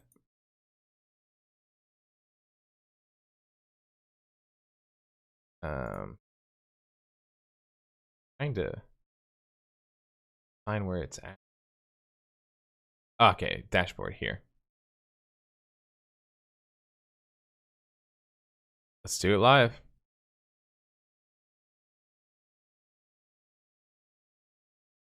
Okay, it was Maidri. I appreciate that. I can't talk today. I blame not drinking enough water. That's my dog. She's so sensitive that me just putting my cup down triggered her. I don't know if y'all can hear that, but that's what you get when you got like a hound dog in your house. You just like put this down and they're just like immediately bark. Told you the story before of the son who wanted his dad's money and he told himself that he could have it once he earned 1,000 USD himself first. Yeah, that's a great story. In a world of scam, I do not believe in what you say. Sorry. Fair enough. You don't have to believe me. Actually, nobody has to believe anybody. You can always question everything if you wanted to, but you'll probably live a very lonely and scary life, so you should at least trust some people. Don't have a hound dog, but my gets really... Oh, okay. Fair enough. Yeah. Anyway, I finished that little rant of sorts. Let's talk about Legends of Aria. I'm going to pull that up on the screen right now. Legends of Aria recently had its free open beta weekend, which of course was this past weekend. I talked about this last podcast. So for those who obviously missed a chance to play, unfortunately, there's no more open beta. But the game does launch into its early access launch next month, I believe on the 6th. Why is it not in this article? Let me see if I can find the other article. And on the 27th, it's launching into like its Head Start launch, which is obviously available to any people who pre-order the game. Or purchase a Founders Pack, rather. They don't call it pre-ordering these days in MMOs. It's always called a Founders this or Founders that. I wanted to bring up Legends of Aria 4th. Thank you for that, Ginger, in chat. Here it is, at 3 p.m. Eastern, rather. There's 3 different types of packs, Founders Pack. The cheapest one, just so you guys know, because that's usually what people ask, what's the cheapest one? It's $30. And the reason why I wanted to bring up Legends of Aria is first, this is a small indie developer who's making a title essentially trying to revitalize the interest in Ultima by essentially kind of making a spiritual successor of sorts. And before people say, what about Shroud of the Avatar? That one's not doing so well, so let's not talk about that adaptation right now, at least. Richard Garriott obviously is working at that company, so he's got that one. But Legends of Aria actually has some original UO devs as well that are working on the game.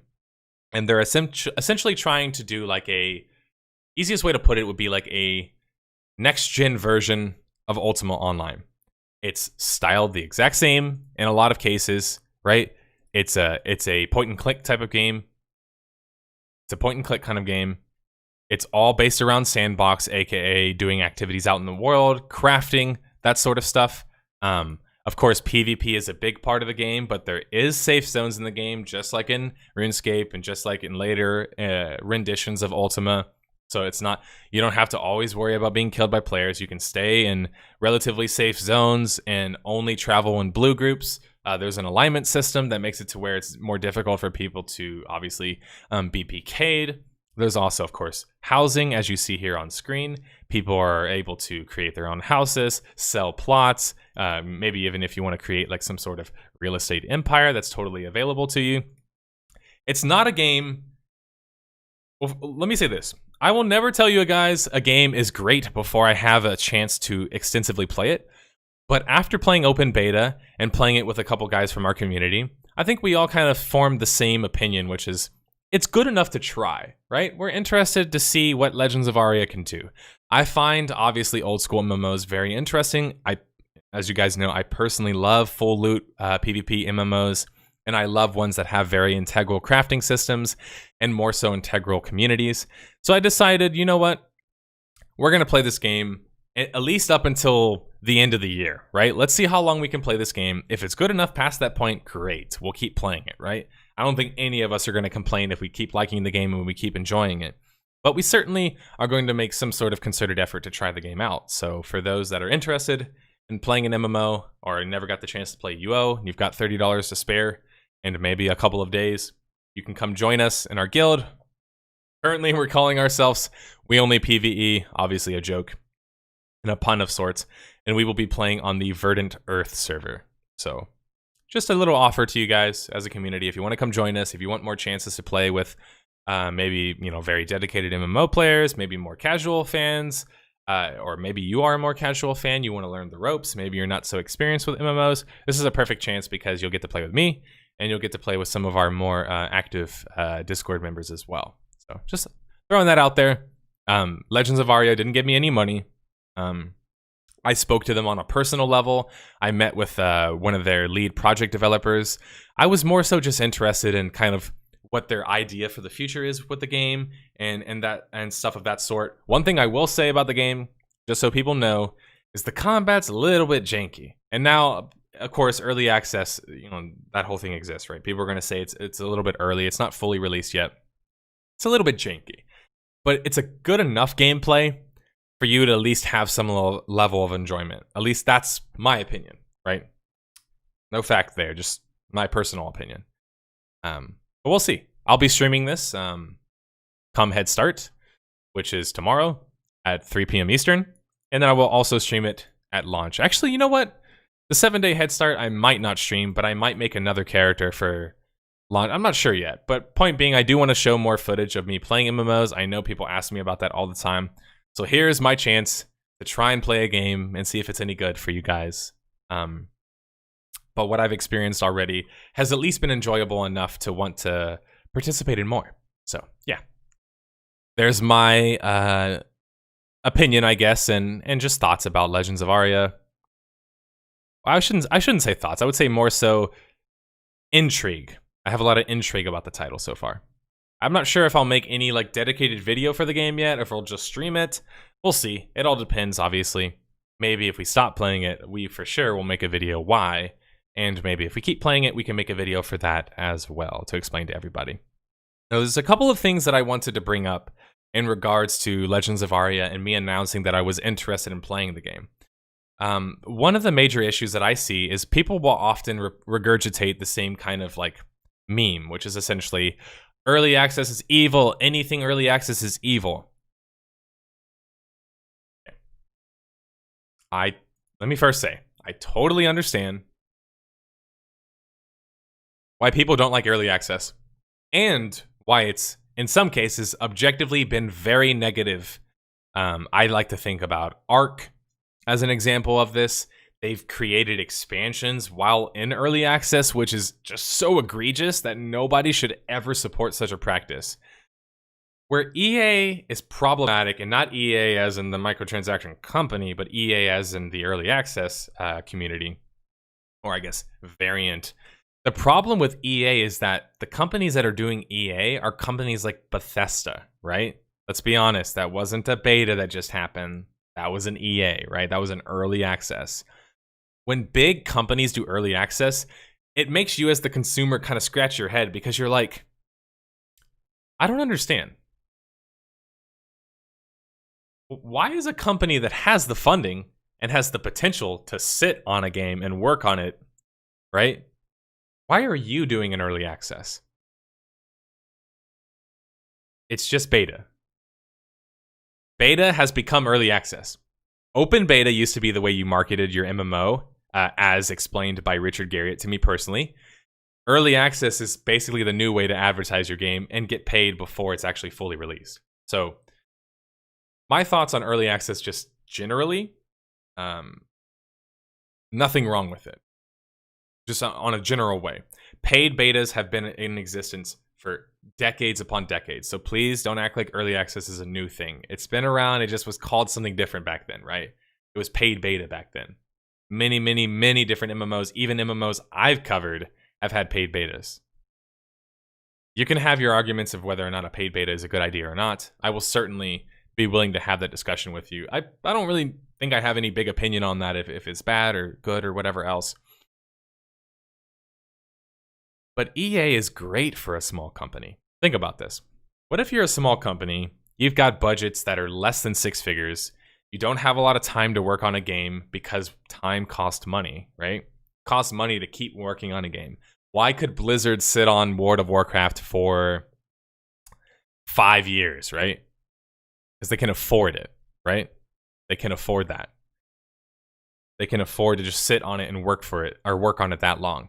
Paid betas of sorts and these alphas and whatever else and early access exist because they're essentially a way for the consumer to play a game that isn't yet ready, right? And support the game. But this has a different connotation than an open beta, because in open beta, the connotation was, this isn't finished, and this isn't a launched product yet. EA is a bit different, right? When big AAA companies are launching titles in EA, it's kind of blurring the lines here. People are confused. Is this a real game? Is this a real launch? And whatever else. But to explain why it's different when a AAA company does a EA versus when a small company, an indie company, does an EA, is the indie company is basically doing a fundraiser, right? They're basically doing a Kickstarter of sorts. So perfect examples of this: Project Gorgon, Legends of Aria. What's that one that we just played? Is something Gloria? What's the one that we played this one like a couple of months ago? It looked like RuneScape and had like really cool questing system. What was that one called? Was it Gloria Victis? No, it's not Gloria Victis. It's one of those other MMOs. Point being, these already exist. There's indie MMO companies out there. Again, those are the biggest ones I just mentioned. Sorry, not biggest, but I mean like they're the most profound of that exact example. Nobody questions why Project Gorgon can't launch a fully released product yet, and they're in early access right now, right? Why is that? Because their dev team is like 3 people. You know what I'm saying? Like, nobody's gonna hold it against the Project Gorgon team when they're like, hey, do you want to come beta test our game? We could use the funding, so we're gonna sell the game and make it purchasable. But just so you know, we're still working on the game. People don't really hold it against them because, first off, they want something new. So they're willing, at this point, in this current market, to pay, right? To at least have a different kind of experience, or maybe the same experience compared to more of like an old school experience. But nobody holds it against that type of company whenever they want to do an EA. When people get mad is when a big company does an EA, an early access launch, and people are wondering, why do you even need to do an early access launch? You have the funds, you have the time, you have the marketing, you have the IP, whatever else it is that you need. You have the budget and ability to reach out to as many people as you possibly can reach out to. So this isn't anything else other than a marketing stunt and a way to avoid criticism. It's an easy way to avoid criticism. Think about how long it took think about how long it took reviewers to review Fallout 76. It's because they didn't want to review it in the early access, right? In the beta, because people would have gotten mad at them. They would have been like, it's beta, guys. It's all subject to...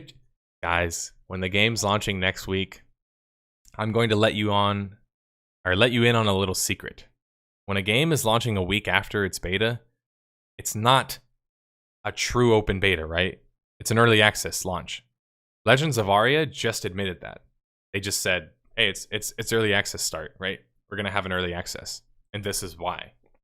Whereas Bethesda's like, we're going to have open beta, guys. That's not open beta. That's an early access launch, right? Because they didn't wipe, right? Not a wipe. And people who got in as fast as they possibly could get in were going to get an advantage over other players, right? So now they're actually getting a financial incentive to want to pay money, rather. They're getting a progression incentive to want to pay money. Because if I buy the game and play it in early access, well, I can get a higher level than everybody else can, right? But I don't like when people just blanket critique things. So if you dislike early access as a general thing, I'm totally fine with that. I totally understand why. But maybe I just understand it a little bit more because I'm somebody who wants to get more involved in game development. And let me tell you right now, if I ever did anything of that sort, it would be crowdfunded 100%. I would never touch a publisher, and I would never touch an investor. But you guys can't expect that to be the case and not be okay with Kickstarters and not be okay with early access launches or paid betas of sorts, right? Like I don't know what that one was supposed to be, but let's just say this one's important as well. You know, you see what I'm saying? Like, you can't hold it against a small company when they're trying to get some kind of funding, right? So let them do their Kickstarter. Let them do their early access launch, as long as they're doing it, you know, morally right, ethically right, and are very clear with what they're doing. I think Legends of Aria has done that so far. So If your argument is that because they're having an early access launch, you don't think it's going to be good, or you think it's all of a sudden bad automatically, I don't really think that there's any basis for that. My first experience with EA was with Mountain Blade Warband, and they absolutely nailed it there. Yeah, in fact, Mountain Blade's a perfect example of this, Jazz Pirate. Is that how I pronounce it, or is it Jazz Pirat? Pirat. But Mountain Blade's a perfect example of this. They're a small company. Actually, if I remember correctly, aren't they just a couple of people? At least they were for the longest time when they made the first Mountain Blade. I thought it was just like a married couple. Same thing with like Project Gorgon. I thought it was just like some married couple who was working on the game for a long time. Did anybody ever hold it against them? No. You don't hold it against small companies when they need funding and they try and get it in the ways that they can. You just don't like it when these big dogs are all of a sudden doing the same kind of thing. They're walking and barking like a dog, but they're a giraffe, right? You're looking at them and you're just like, you're not early access. What are you doing here? Jazz Pirate. It's technically in German. I'm Swiss. Oh, okay. Gotcha. Funny enough, one of my really good female friends lives in Switzerland. She works for the UN.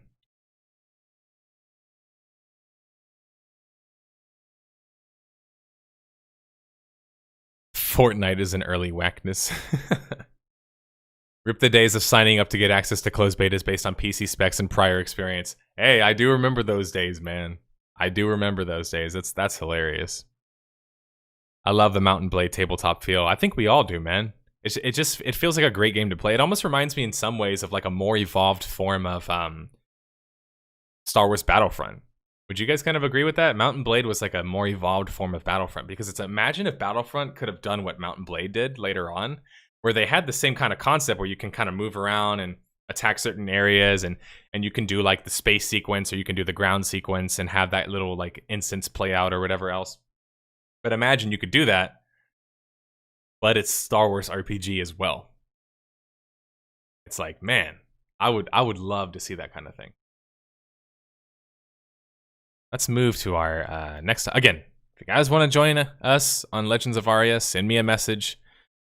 We have a Legends of Aria section of our Discord currently, so you're more than welcome to come join us, as long as you're willing to contribute, obviously, because we're running it like an old school guild. Okay, and our last little bit of the MMOs on the Go segment is going to be about Star Citizen. And there's been some more recent news about Star Citizen, and I figured who better to bring in than, our lovely resident Star Citizen fan. Or hater. I don't know. He looks like he's kind of turning. I guess we'll let him tell us for himself. Hey, what's up, Card? Hey. Okay, so as you and I mentioned earlier in our personal conversation, the Fly Week has been happening, and it's been, of course, widely successful for CIG for obviously getting more revenue and bringing more attention to their game. And certainly, it's in a far more playable state than it's ever been. But you're not exactly happy with Star Citizen, and I want you to tell everybody why. I mean, yeah, as I said, financially it's been brilliant as always. The November sale does, but there are more and more things that are just popping up that make you question the direction CIG has taken. And one of those things was also brought up by Tres Iron, one of my hosts on our podcast. Sitting situation, he was like, the Idris K is a upgrade package to the Idris P, which is one of the frigates, a capital class ship. Now, originally that was about, the Idris M was sold at $1,000, so the Idris P one goes for $1,250. But this year they also launched another capital ship, the Kraken, which, stats-wise seemed to outclass the Idris P fairly substantially. And so what did CIG do? Instead of saying like, well, a military ship should be actually, even if it's civilianized, it should still outclass a completely civilian-designed ship. Instead of updating the Idris P to make it more competitive, what they did was sell us a upgrade package to an Idris K for the price of $250. And it is these kind of moves that make me at least, and some others as well, question the direction CIG has taken more and more. Now, a lot of people backed it, of course, like we have a great science fiction MMO, but we are also backing it because, it was a big, giant middle finger to all the big evil publishers. Right. It was a little. He certainly, like, especially early on, Chris Roberts was really effective at kind of stoking that whole idea of it's us against the world. Like, we're gonna create this game. You guys are on my side. Like, we're gonna do this together. And I still think that, to some extent, he still thinks that way. I think he is that way as a person. But obviously, once hundreds of millions of dollars are introduced, it kind of changes the dynamics. And it makes me wonder at this point, is it Chris Roberts or is it everybody else around him? I'm not really sure. I think it's still Chris Roberts. A lot of things, but I think there's also a lot of business stuff around it. And make no mistake, you're looking at a company that's now north of 500 employees, and that's not even including the other studios they are contracting. So it is going to go corporate. I mean, you're at that size, you're just going to that level. But I think they are forgetting what they should be, because you can go corporate and still retain a lot of the things that your company culture. And I've got a feeling that company culture is just completely vanishing. And can you, for people who don't, I guess, understand why it's so problematic, can you explain why it's problematic that they just, I guess, recently decided to handle the situation like this in regards to pricing the ship in that way, but also not, I think you said they didn't want to edit the previous ship at all, so they just made one that was better? Was that supposedly their answer to the situation? Was just to make a new ship? I don't really know what their thoughts was on this particular subject. I mean, it has not really been a massive outcry, but of course the amount of people that own an Idris is a very small number of people, considering the price of the ship and also because they're only sold in limited batches. So this is kind of like a middle finger to those people who were early backers, I guess. Yeah, that's somewhat how it feels. And that has been going on for quite a while with how the sales have been going and how credit purchases, which is money that you already put and you're melting your ship to buy something else, and they no longer have LTI, for example, which has always been a massive point in the community. Right, we've talked about that as well. Yeah. Well, it's those things are just like a bit of a concern. Now, of course, financially, this stuff is doing them massively well, and I do notice that a lot of people that have not been here since the earlier days seem to be more accepting of these things, but it's hard to say right now. It's always hard to gauge the Star Citizen community at all. Yeah, that's a little bit of my fear, is that not that this action in itself makes me question them completely. Obviously, I've already been questioning them largely, but it's more so, it's like, if you're willing to do something of that sort, which already is going to alienate basically your core audience, it makes you start to kind of realize that maybe they're no longer just wanting to service that audience first and foremost, but they're more so interested, as I'm sure you've already thought of attracting new customers. And of course, customers willing to spend $250 on a ship that now is pretty damn good for the price, right? I think it's a dangerous precedent for them to start pushing in this direction, because it's going to essentially mean that the decisions that they make are more and more day by day driven by the amount of money that they can make from such a decision. Yeah, I think it's fair to say that it has been going on for quite a while now, but I think for especially fans like me, you catch on to some of these things a little bit later on, because you've got more of the rose-tinted goggles on. And I think for me, this year has been really good on that aspect, that I've not been part of any of the big community events, like CitizenCon, because ever since they held the events, I have been present either as a guest or as a volunteer, and this is the first year since they've done it that I have not. And you notice that the big boost that you get from those things, it's not really there. So it allows you to be a little bit more critical. Do you think at this current point, with the recent Free Fly Week and recent performance, I guess, gains for Star Citizen, do you feel like it's at a state that you could at least suggest to somebody, if they're interested, if of course they know the risk that comes with pledging. Could you feel like you could actually, tell people, hey, there's something to play here, there's something willing to try here? Or do you think it's still too early for that, even, despite the results that obviously it's working for them in regards to getting new players? But could you feel, I guess, morally right about it yet? It's a bit of a hard one for me, because right now I actually cannot play because my account is bugged out. So, but looking at it like as a game as a whole, like, can I tell people to pledge for it? If you're thinking like what you're seeing right now, you can watch plenty of people are streaming Star Citizen, and if you see what is there, and you're like, yeah, I can find it enjoyable. By all means, I don't feel bad about telling people to buy in, but I would say buy in at a low level. So a starter package, and if you really want an upgrade over a starter package, the classic answer of everybody in the community is like, get an Aegis Avenger. It's a bit more expensive, but it's so much more capable and all around. Like, yeah, you can have a quite enjoyable experience if what you see is you think what's worth it. Would I say pledge above that amount? Go for all of those big shiny ships? I would say not. I think right now it's more down to CIG, like, deliver some more and show us some more. Because as I said, I'm no longer feeling it as much as this game needs the money, and it feels more like this is a business and it's time for them to start delivering a bit more product. I think that's probably astute of a point, just simply because it certainly seems like the increase in fundraising in the past year alone seems like it's astronomically gone up. So it certainly seems like they're making more of a push.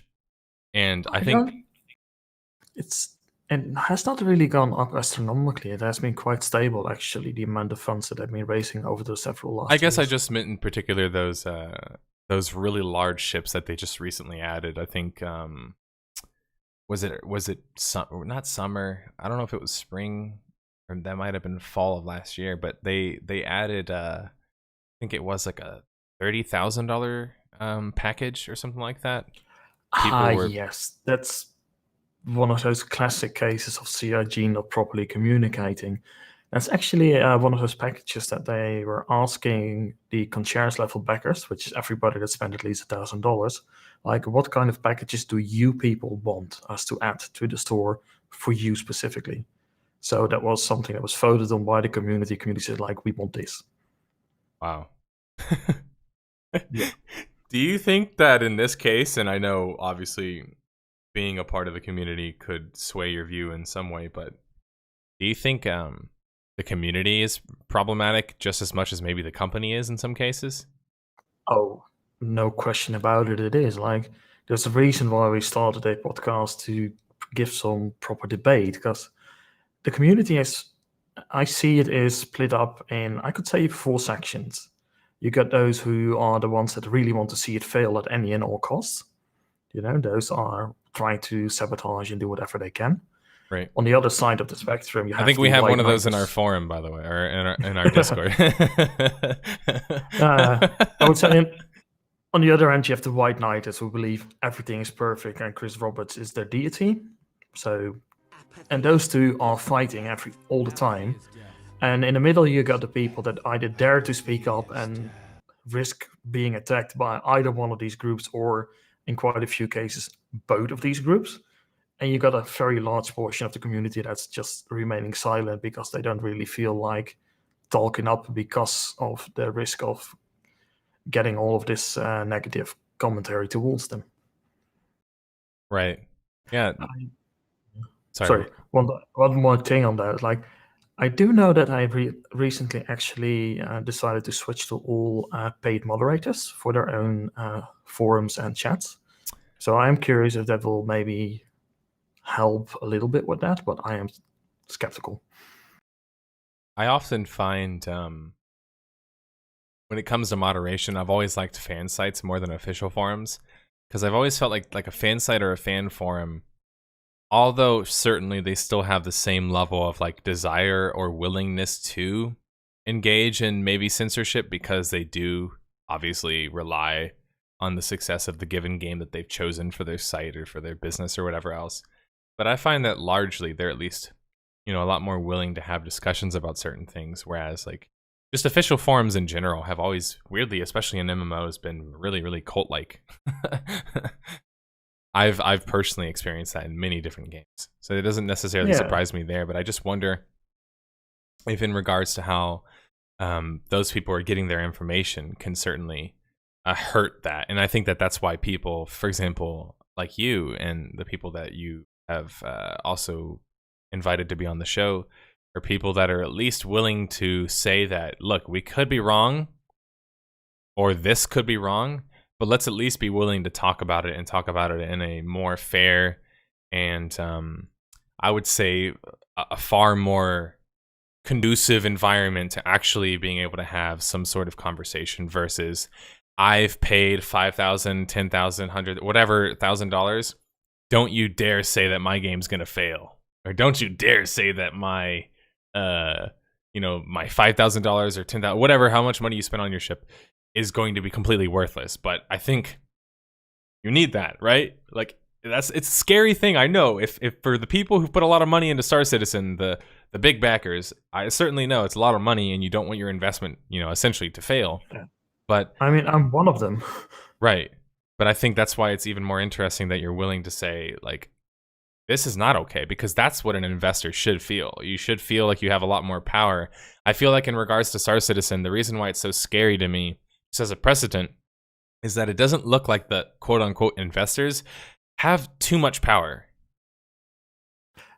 By default, on the pledge system, you have no power at all. Like, a pledge is, in every single account, it's like you give a other person or an entity money, and you hope that they do the right thing with it. That's it. If you look at the the terms for pledging right now on the Star Citizen website, it pretty much is like, yeah, you give us this money, we'll do whatever the fuck we want with it, and you got no recourse. Right. And that's why, when people are so eager for it to fail, I keep telling them that this failing could hurt tremendously Kickstarter and these different programs of the same, Indiegogo, etc. It could be a very big blow to such a thing, because in some cases it could be like people are a lot less willing, or it could flip in the other way. Maybe they actually introduce some level of like regulation, and they say that I don't know exactly how they would do it yet. I haven't put a lot of thought into that, but I think that that's something that we could talk about some other time. I have maybe as a panel idea on that. I mean, you can look, actually, just to mention quickly, like, look at EVE Online's Council of Stellar Management. The Council of Stellar Management is a stakeholder in CCP. Like, so it's not a shareholder, it's a stakeholder in CCP. So the community literally is a stakeholder in the company. And I think really, and crowdfunding, perhaps such things need to be considered. But that's a discussion for another time, indeed. Yeah, and I think it's certainly an interesting one, because at that point, I mean, it does get a little bit scary when you now have even more financial incentive, right? Because the company itself actually can give you more benefit whenever they do well in some certain kind of way. But it's the difference between a shareholder and a stakeholder. Like, a shareholder shares in the profit. A stakeholder is just a stakeholder in the company. Okay. But they do not share in profits. So, but I guess, how does it work then in regards to the level of power they have over a board or something like that? Do they have a vote? They have some vote, but I'm not really sure on all of the details. I mean, I guess that also depends on how it's being set up, dependent on each company, I guess. Yeah, somebody in chat said crowdfunding is being a shareholder with all the expenses and none of the benefits. Yes, that's 100% correct. I'm going to save that quote, and I'll give you credit for that, Cups and Lantern. That was a good one. Yeah, it's being mentioned before as well. And, like, it's completely true. And that's why I always, like, I say it now, but I've always said it with Star Citizen. Like, you only need to give them money either if you believe that the game right now, what's there, is worth spending money on, or if you believe in the dream.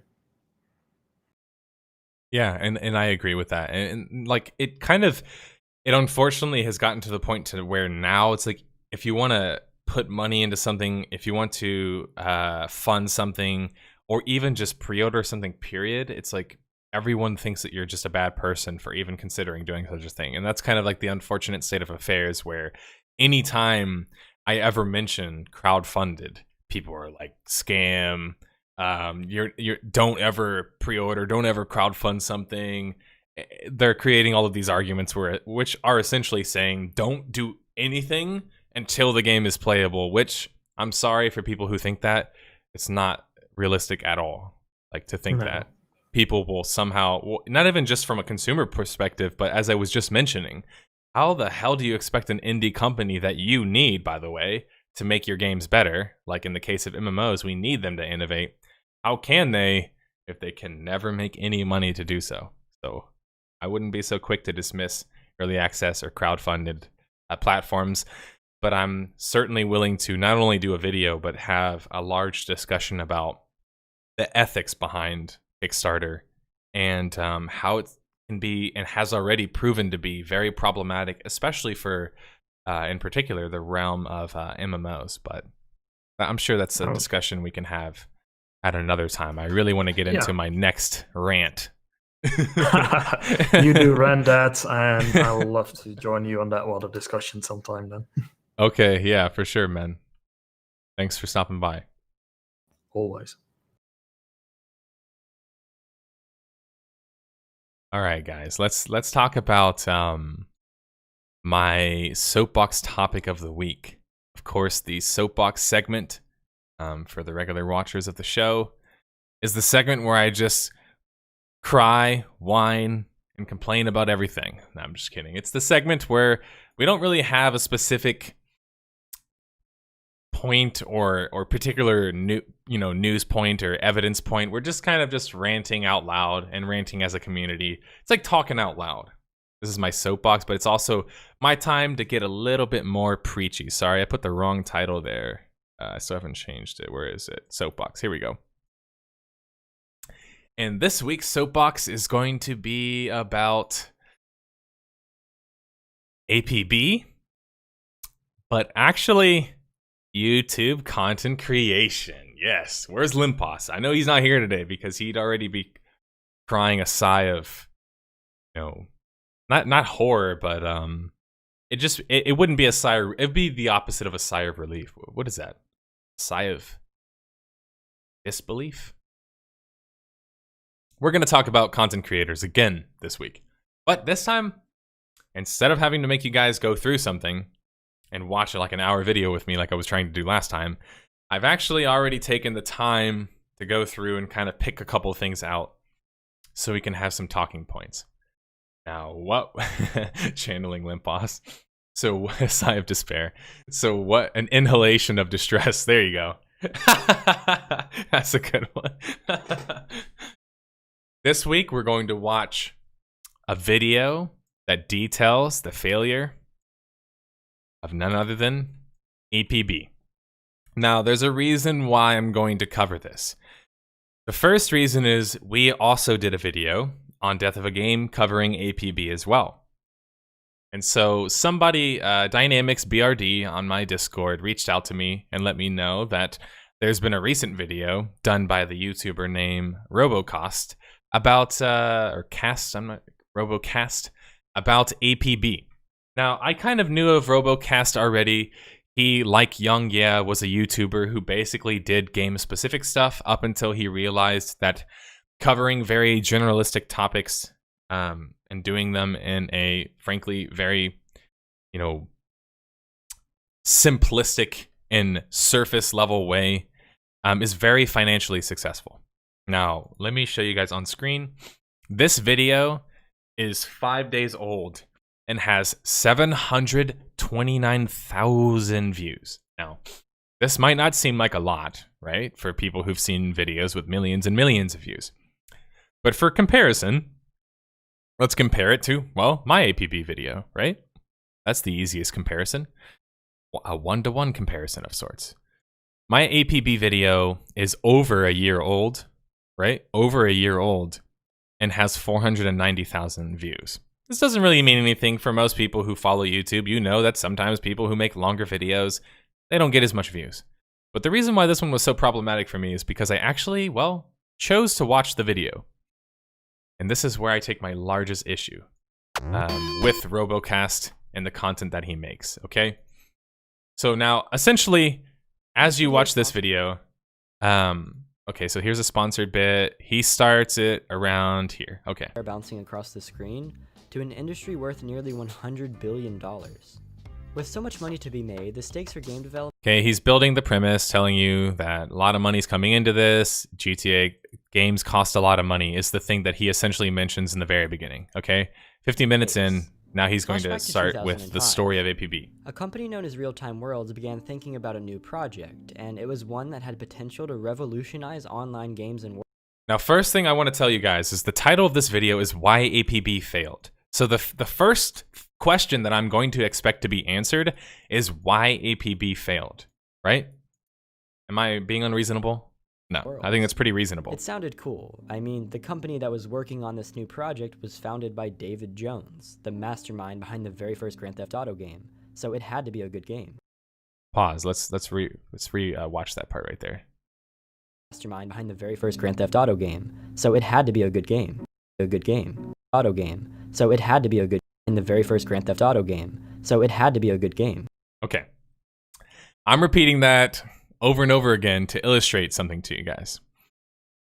Today, we're going to have a little bit of Logic 101. We're going to have a little bit of a discussion, or class is in session. Let's say that. Class is in session. Today, we're going to talk about critical thinking, and more specific, how to make certain kinds of arguments, right? Now, there are kind of like words that you often hear when describing people's claims, right? And I unfortunately only have one that talks about moral arguments and the quick time that I found one, but this was the easiest one for me to find. Now, we're going to talk about the differences between what a descriptive and a normative claim is, and I'm going to tell you why it matters, especially in the context of this RoboKas guy and his video about APB. The reason why this is a very big issue is, first off, many people, not just content creators or journalists, make the is versus ought, or confuse is versus ought, like moral philosophers have been doing for ages and ages. But more specifically, there's a definition of what a descriptive claim is and what a normative claim is. For many of you who've been to school, you've probably heard these terms but haven't had them explained to you in a while. Descriptive is you essentially saying that such and such is the case, whereas a normative claim is you saying that maybe this is the case, or it should be this way, right? Ought, that's where the is versus ought comes from, right? Again, I'm bringing you back to philosophy 101 classes that you guys took in college, but here's an example as it says, the mug of coffee in front of me is now at room temperature. A descriptive claim, he is telling you it is 100% at that room temperature, right? Now, we could even go further into describing this by saying the thermometer states that this coffee in front of me is at room temperature. That's what I try and do with my content. Let me say that again. With my content, I try and find some metric, some piece of evidence that could inform my opinion. In this case, if there's a mug of coffee in front of me and I go and put a thermometer inside of it, I know exactly what the room temperature is, to maybe a couple degrees of margin of error, right? So I can then say the mug of coffee in front of me is at room temperature, right? That's a descriptive claim. But a normative claim is a little bit more insidious in the sense that it infers that it's true, but actually isn't outright true. Now, a good example of this is that was a really stupid thing to do. It doesn't actually explain why, first off, and it can be debated, right? Maybe someone thinks it's a good thing to do. Maybe someone thinks it's a bad thing to do. Another good example is when you take a movie and compare it to another movie and you tell somebody, this movie is better. It's not descriptively true, right? It's not 100% true. This is what it ought to be. You're making an argument that's saying, I think it is because it should be, right? Based on this, that, and this. But a should argument isn't the same as an is argument. And so when you read his description, for example, he makes this mistake before the video even starts by reading his description. He says that APB was a game that had a development cost of over $100 million. Usually with a budget that large, a game is bound to be a great game that succeeds. Let's take that statement. Right? Usually with a budget that large, a game is bound to be a great game that succeeds. For you guys in class, I'm the teacher right now, in this particular case. Could one of you raise your hand if you know what kind of claim that is? Is it descriptive or is it normative? Hello, what's up? I'm not even going to try and pronounce your name, but it's a French name, which is really cool. Juan Atur. I'm pronouncing it like a Hispanic person. Juan Atra Joa. That's a cool name, man, but I have no clue how to pronounce it. Okay, so Cupson Lanter says appeals to emotion are super effective against the ignorant masses. Appeals to logic will whoosh past many people. Whoosh past many people. I was hoping one of you would answer this question, but I'll give you it. I'll do what your teacher does to you when nobody answers their hand, or when nobody raises their hand. Bueller. Now, usually what my old teacher used to do is just call on somebody and just make you look like an idiot. Okay, there we go. Ginger, he's right. It's a normative claim. Juan hello. All right, Meowth, you and I both have ruined the French language. It's a normative claim, right? But he said it like a descriptive claim. Do you understand the difference here? He's saying it like it's absolutely true. It's an absolute claim. It isn't, right? Usually, with a budget that large, a game is bound to be a great game that succeeds.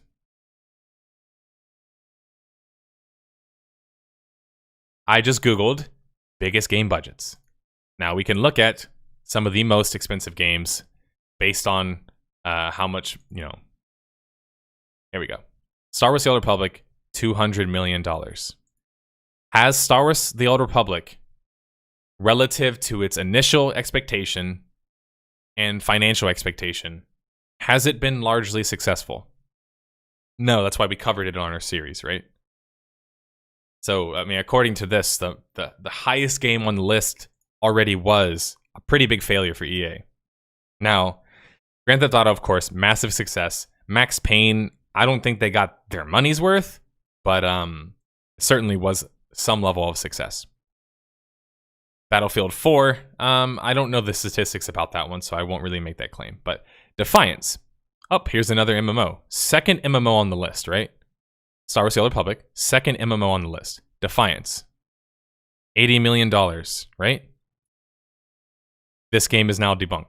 They had to remake the game because it didn't work the first time, right? Okay, let me keep scrolling down.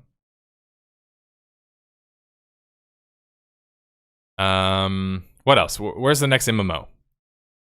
After Defiance, it looks to be Rift. Has Rift... Again, same question that I asked of SWOTOR. Has Rift been a smash success? It was for less than a year. But has it been in its, now counting 7 years of development? No. Especially now that Trion they didn't get acquired. Their assets got acquired by Gamez Go. It's not looking so great for Rift, right? That's why I'm making a video on Rift. Now we scroll down. What's the next MMO on the list? Final Fantasy XI. Really good game. Still has a really active community. Fair enough, right? I won't hold that one against them. That's a successful one. APB. Oh, finally we're at APB. Obviously that one's a catastrophic failure by proportion. The point that I'm trying to actually even more, the Halo MMO. $90 million MMO that never launched, that was canceled. The point that I'm trying to illustrate here is I literally just took like 5 seconds of looking this up. I've already disproved the statement that he made. Because what does he mean by usually? Statistically? He doesn't back that up in any way, shape, or form. I don't even think statistics exist that showcase the budget correlation with success. Can somebody show me a study, a correlation study, not a causation study. Can someone show me reverse?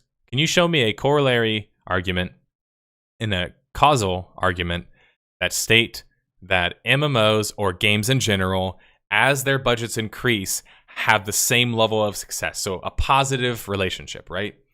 Is it actually related to their level of success? That's hard to say, right? I mean, because we can look at games like WoW, which is obviously have been very expensive and have made a lot of money. But then, of course, you can look at games, as I mentioned, like SWTOR, where it's like, has it made all of that money back? We don't necessarily know, right? We don't know the inner workings, but we know that they certainly haven't been making as much money, currently. I mean, they've already been on the chopping block for a bit, and although they are recently pushing out a new expansion, the actual content of the expansion is still coming out, and they've relegated their income, their financial data to the other page of the income financial statistics of EA's, what do they call it? It's not end of year, but I don't remember. Oh, their quarterly revenue.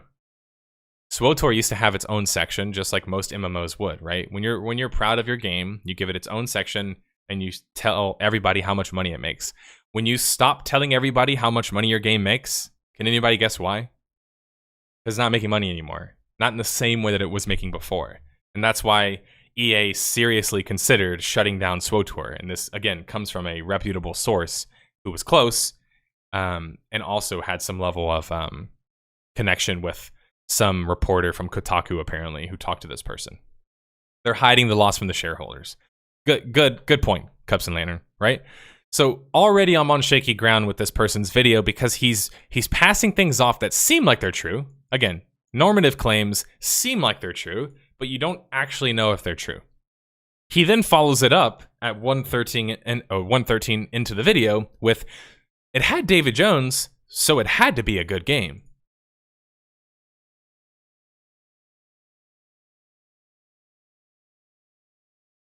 Okay, here are all of the games that he's ever done. This one has 70. This game, Menace, has like a 70% rating. Blood Money, 80 to 90%. Fair enough, right? These games are performing pretty decently. This one's got like a B rating overall. You get the point. I'm literally just going through his catalog to see if that's an accurate assumption. But guess what? Even if it is an accurate assumption, he can't make that claim without actually explaining why it's an accurate assumption, right? You'd have to actually go through and see, like, has he ever technically made a bad game? And I mean, you look at some of this stuff and it seems like he hasn't made an outright bad game. And when I say bad game, I mean a game that's essentially rated less than a 7. I know we hate fucking out of 10 metrics, but we're using them right now. Right? So he still has made some kind of like average games, but not necessarily big blockbuster hits. Now, the funny thing about Grand Theft Auto, and of course, I've actually played Grand Theft Auto 1. This is how it looked. It was a top-down view of a game. Honestly, pretty horrible game. Like, it was a good idea and a fun and unique idea, but not the best game. I didn't really enjoy it as a kid, maybe because I could shoot people and like steal their car, which, you know, certainly didn't make my aunt any happier whenever I would play the game. But Grand Theft Auto 1 was never some major success, right?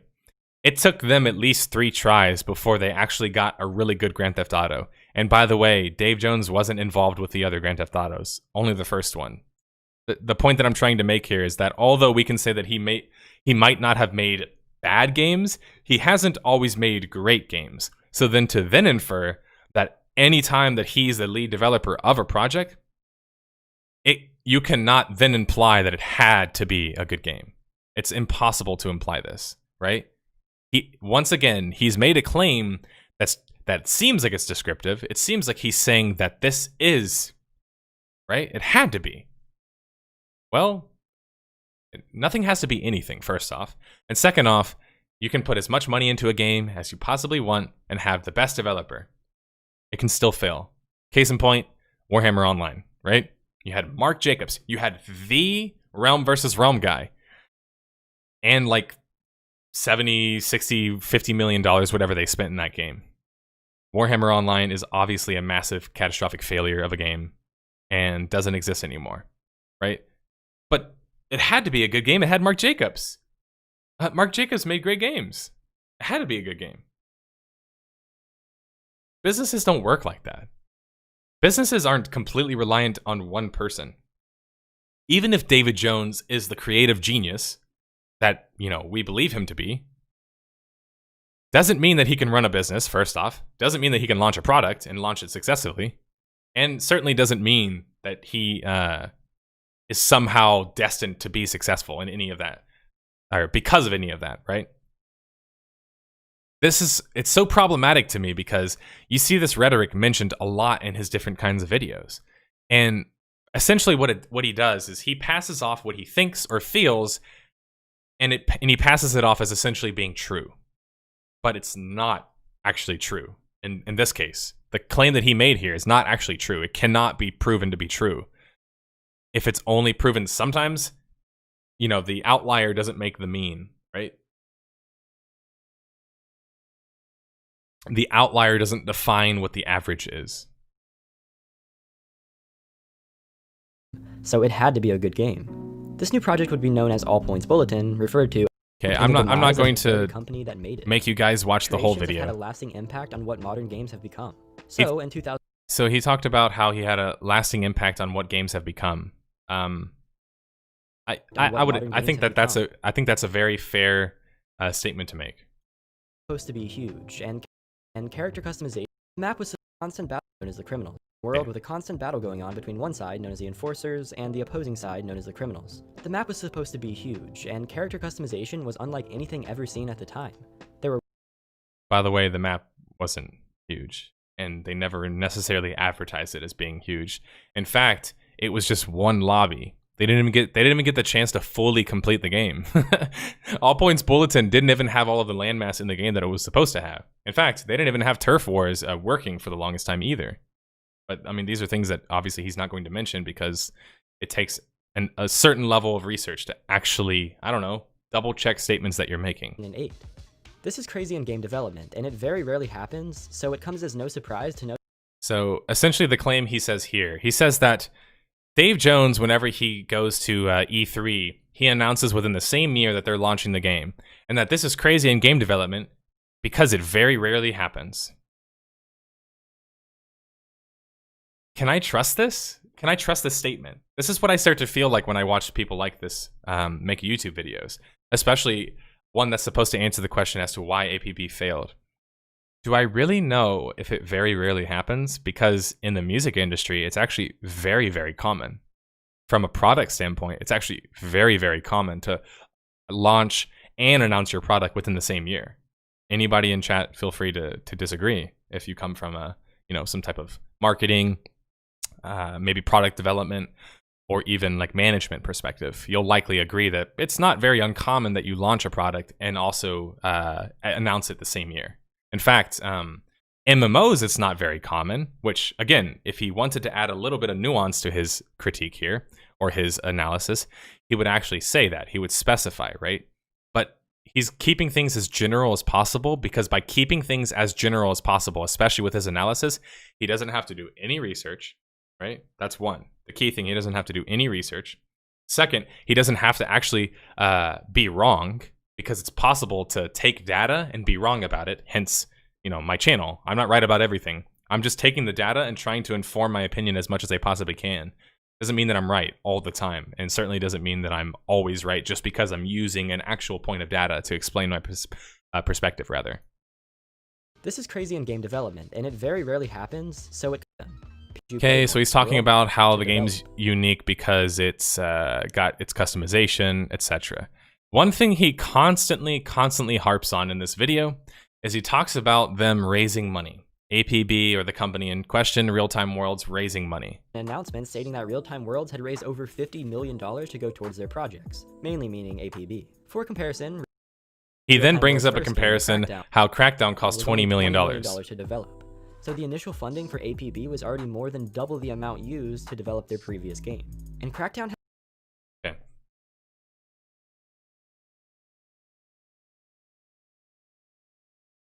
I'm sorry, guys. It's one of those days today. It is one of those days today.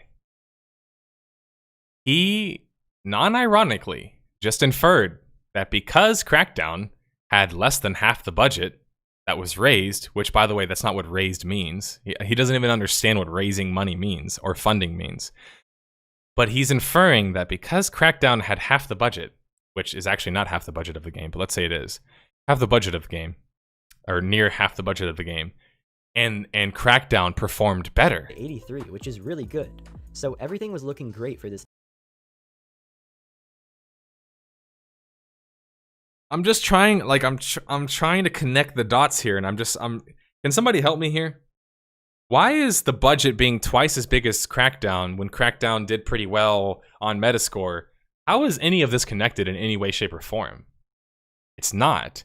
He's literally just implying that because Crackdown did well and the other game had more money than Crackdown, then it should also do well. If you ever try and tell that to somebody who has a modicum level of like business intelligence or business experience, they will laugh so unbelievably, like uncontrollably at you. It'll just be a really funny thing. Again, we have people on the channel, people who follow me, people who watch my Discord. We have accountants, we have investors, we have people who market. We have a guy who develops game, like Spectrum. He's developing his own game. We have programmers who have very high, fees that they charge people. What I'm trying to say is we have some accomplished people and some really smart people in this community.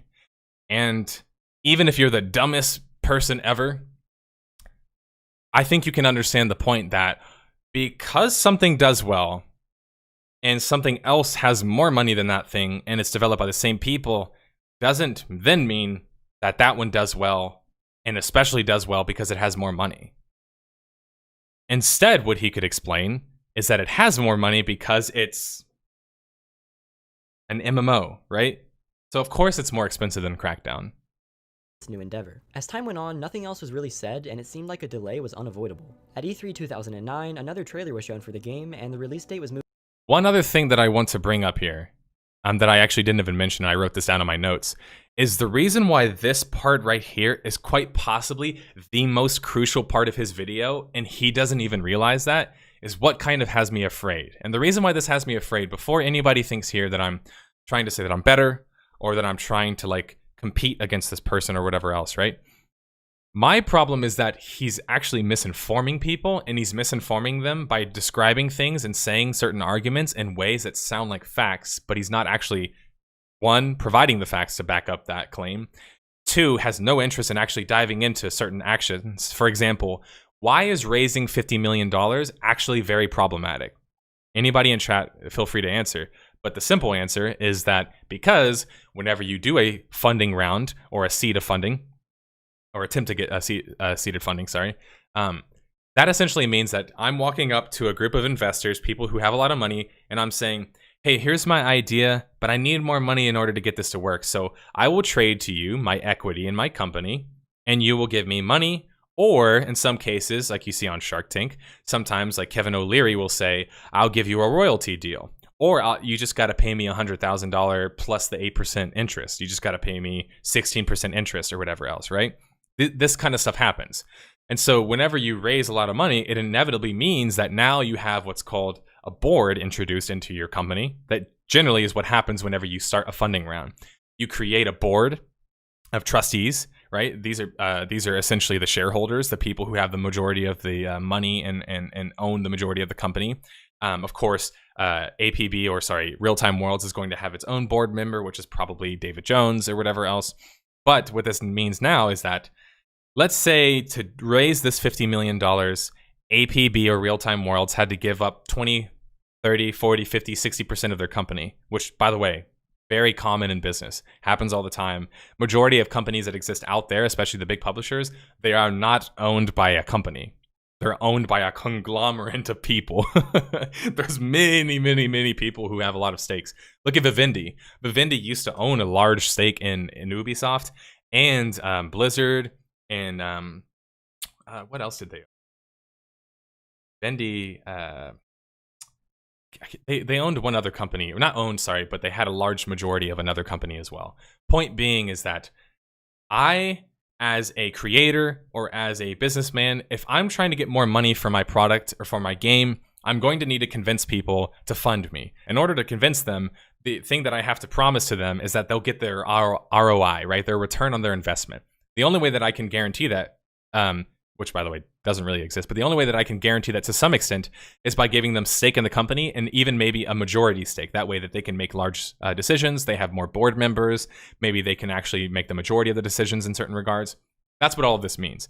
Now, the reason why this becomes so problematic for APB, as I detailed in my video on the topic, is that it introduces a lot of bureaucracy in regards to how the company functions. It creates a whole executive branch, and I mentioned it, from employee testimonials where they said that after this happened, it changed the culture. Now the office wasn't just that little office who did Crackdown. Now they were this big conglomerate type of company. That essentially meant that they had so much riding on the success of APB. And so when APB failed like in 2 months, they already had to shut down. Think about that. It did not take them long at all to have to close doors. Why is that? Because they were already in the hole. They already put all of this money into the game. And shareholders and investors, they want their money back, okay? I believe in APB as a product. It's like, no, give me my money back. That's what the investors were saying. After it failed, give me my money. And so Real-Time Worlds had to do the most rational thing, which was shut the game down, right? And dissolve the company because they sold their stake. They got their money's worth or whatever else if they sold the assets to Gamers First. And then obviously Gamers First then took over the game and made it free to play. I just took 5 to 10 minutes to explain to you why this one single action was so pivotal. And he explained it in like 5 to 8 seconds. Or sorry, he mentioned it in 5 to 8 seconds and gave it no more thought. And this is like the single biggest part of why things fail. Because when there's more money on the line, when your shareholders are expecting their ROIs, when people want their damn money, right?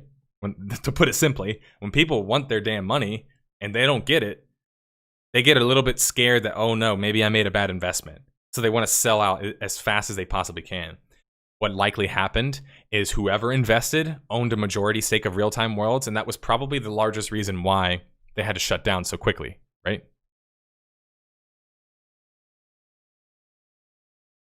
Sure as to what they would be charging for the game yet. Then another announcement was Okay, he's talking about the business model, which of course is super hefty. Okay, for the 20th time in the video, he mentions the size of the budget and then remarks about how it's super hefty. Budget. And unless things turned around rather quickly, Real-Time Worlds would have a huge problem on their hands. The game felt unfinished and rushed. It wasn't the best looking, and there were tons of glitches and bugs that appeared everywhere for players. Plus, there were some sketchy business practices that happened to Real-Time Worlds. They placed a review embargo where nobody can put reviews out for the game until around after a week after the game launched. By the way, this has happened during that time of when it was trying to launch. This happened all the time. Like, even Richard Garriott was saying himself, the companies wanted to start doing this because they wanted to use the publicity from an open beta, but they didn't want to take any of the actual criticism, right? So this is something that's obviously existed for a long time. The reason why it's significant that he keeps bringing up what the budget is and even brings it up in the video is it's essentially shock value. He's trying to let you know $100 million is so much money. Oh my God, $100 million. Why is $100 million significant though? Because it's $100 million. No. There's reasons it's significant, right? It's significant because obviously you can have a discussion if was that money spent properly? No. I covered APB. I know it wasn't. There's literal testimony from people who worked at the company who said there was useless red tape. We would send in something. It would get reviewed by like the suit team, aka the business team, as I mentioned. You know, I call them the suits versus the artists. They would review it, send it back, and then basically ask to get it completely redone. And so to explain that process to somebody, imagine you're a programmer and you're working on a piece of code and you give it to me. and I'm the suit in this scenario. I'm the one that kind of oversees you. I don't really know coding, by the way. I don't really know coding. I just can kind of like get like a general understanding of something. So imagine it takes you 20 hours to do something. It takes me 5 to 10 hours to review it. Let's say 5 hours to review it. And then it takes me more time to maybe talk to other people, talk to people who know more than I do, because I'm obviously not a programmer in this case. I'm just the business guy. I'm the guy who understands management. Maybe I'm a manager, right? Now imagine after all of that time, your 20 hours now turns into 40 hours that it took you. Except now, when I get back to you, I tell you, you got to start all the way over again. That's the problem in major companies, right? They have this problem all the time. There's too much red tape. There's too much bureaucracy where there's too many checks and balances to where it's essentially not effective to have to check every single little thing that somebody's doing. But that's something that APB suffered from because, again, the investors didn't know how games worked. So they basically treated it like it was a normal company and added a bunch of red tape to things. You see how this is problematic? This, again, is why it's important to explain why $100 million is significant. It's not that it was $100 million, because as we already have mentioned, that's not that large in comparison to other large MMOs. The reason why the $100 million amount is so crazy in APB's case is because they hemorrhaged a lot of that money. But he never even says that in the whole video.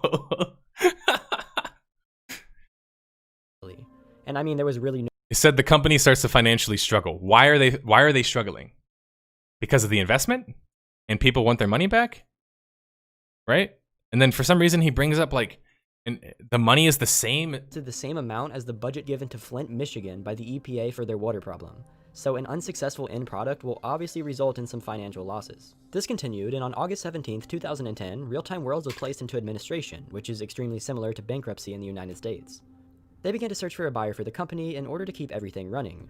But while all of this was going on, the game did continue to run, and the company did operate as normal. The game was still playable, but the clock started ticking to see how quickly Real-Time Worlds could solve this problem. Right. Unfortunately, the situation didn't work out very well, and the studio ended up closing on the 16th of September 2010, just a few months after the launch of APB. As stated by a representative of the studio, APB had been a fantastic journey, but unfortunately that journey has to come to a premature end. Work that had been going on for 5 years was officially over. The company closed down, and new developers planned on making the game a true free-to-play game with no pay-to-win aspect and taking over APB. The company that did end up purchasing it was known as Gamers First, and they planned for a remake and relaunch in 2011. These new developers planned on making the game a true free-to-play game with no pay-to-win aspects or stupid subscription plans.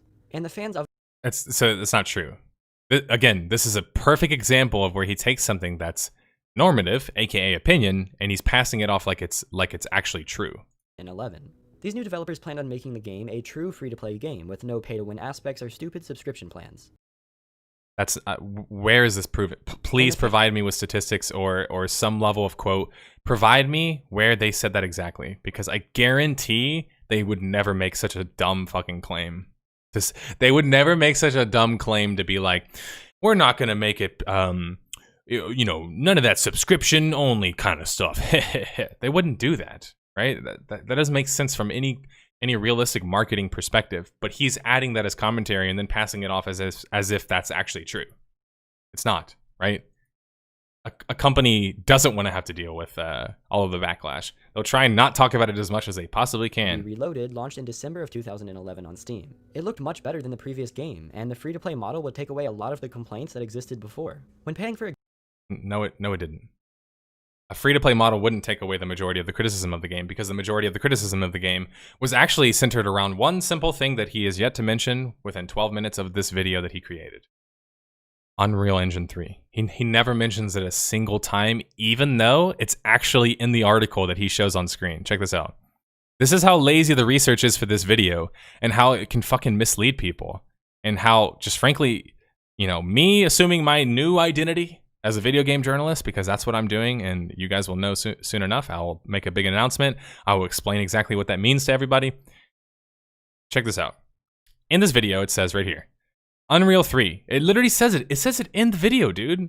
Or, sorry, it says it in the article. He never actually even says that. The biggest issue with APB is the engine. Watch the game, dude. Look. Watch. Tell me the first thing that you don't notice with this game on their PS4 or PS3 launch is Unreal. Look at this. Tell me if this gameplay looks normal to you guys.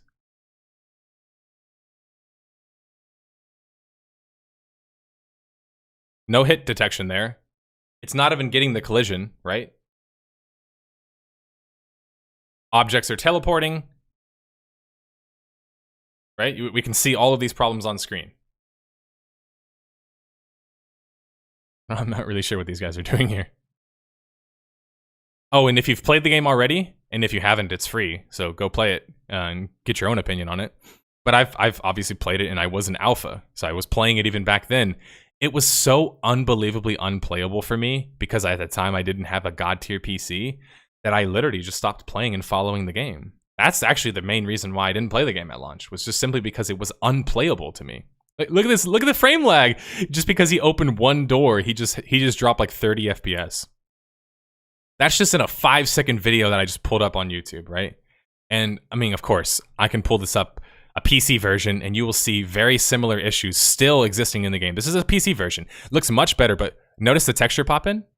Watch this, guys. Look at the textures here. They're so low res, it's hard to even see like what the fuck you're looking at. Now look at the texture on this right here. I guarantee this is because it didn't load in. But look at the textures here. This is on a PC game, okay? One that was supposed to be quite revolutionary in the way that it looked. It doesn't. You see the clipping, right? Again, this could be that person's graphical settings, but let's say HD. Let's say if I look up as good of gameplay as I possibly can. I mean, shit, I can just pull up my own damn video. My old voiceovers are horrible, by the way. This is one of the videos that I most certainly will be redoing. See if I can find... Okay, so driving in this game, you notice how that car is driving right there? That's actually how it feels to drive in this game. This guy is not actually a bad driver. He's driving how you normally would drive in such a game. Watch this. You see how he can't make the turn? It's not because he's a bad driver. Trust me, guys. Go try and play this game. It's because cars in APB, because of likely Unreal Engine 3, handle like they're boats. And that's one of the largest criticisms of the game's engine. It's like everything feels so damn heavy and clunky, right? Again, very simple things that you can take, just a couple minutes to even just figure that out. It looked much better than the previous game, and the He never mentioned a single time free-to-play model would what take the away engine a lot was. of the complaints that existed before. The largest complaints are performance-based. And again, feel free to read through these 31,000 comments. Majority of them will be based around either business plan, by the way, which APB Reloaded, aka Gamers First, immediately introduced into the game. So they never communicated that they wouldn't make the game pay to win, or certainly weren't completely obvious about that, because I don't think they would. If you make guns buyable, you always had intentions of monetizing the game. And considering that Gamers First is a subsidiary of a free-to-play, I think they're one of those companies that buy games out and then make them free-to-play. At least, I mean, they don't. Gamers First doesn't exist anymore. But they're essentially trying to make money, right? They take old games, old IPs, make them free-to-play, add a bunch of microtransactions, and hope that even if they continue to exist in some, like, small level of success, they can keep milking it. And then in the case of Little Orbit, somebody buys the game back from them again. So hey, they made extra money. Gamers First did really good business in regards to APB Reloaded. Today, the standards were set a little bit for free. If you pay for it, you want to get your okay, now listen to this point. Known as APB Reloaded, launched in December of 2011 on Steam. It looked much better than the previous game, and the free-to-play model would take away a lot of the complaints that existed before. When paying for a game, you have a lot higher of expectations than if you're playing it for free. If you pay for it, you want to get your money's worth, so usually the standards are set a lot higher. But since this was a free-to-play game, the standards were set a little bit lower, which did allow for a little bit more leniency in the game. This new... Can someone explain to me what that even means? What does he mean by which did allow for a little bit more leniency in the game? He's literally just saying whatever generally sounds true. But once again, there's no way that he can back up any of the claims that he makes, and they seem so poor informed because even he himself is not willing to research anything on the topic. And then the video ends right here at 11:22.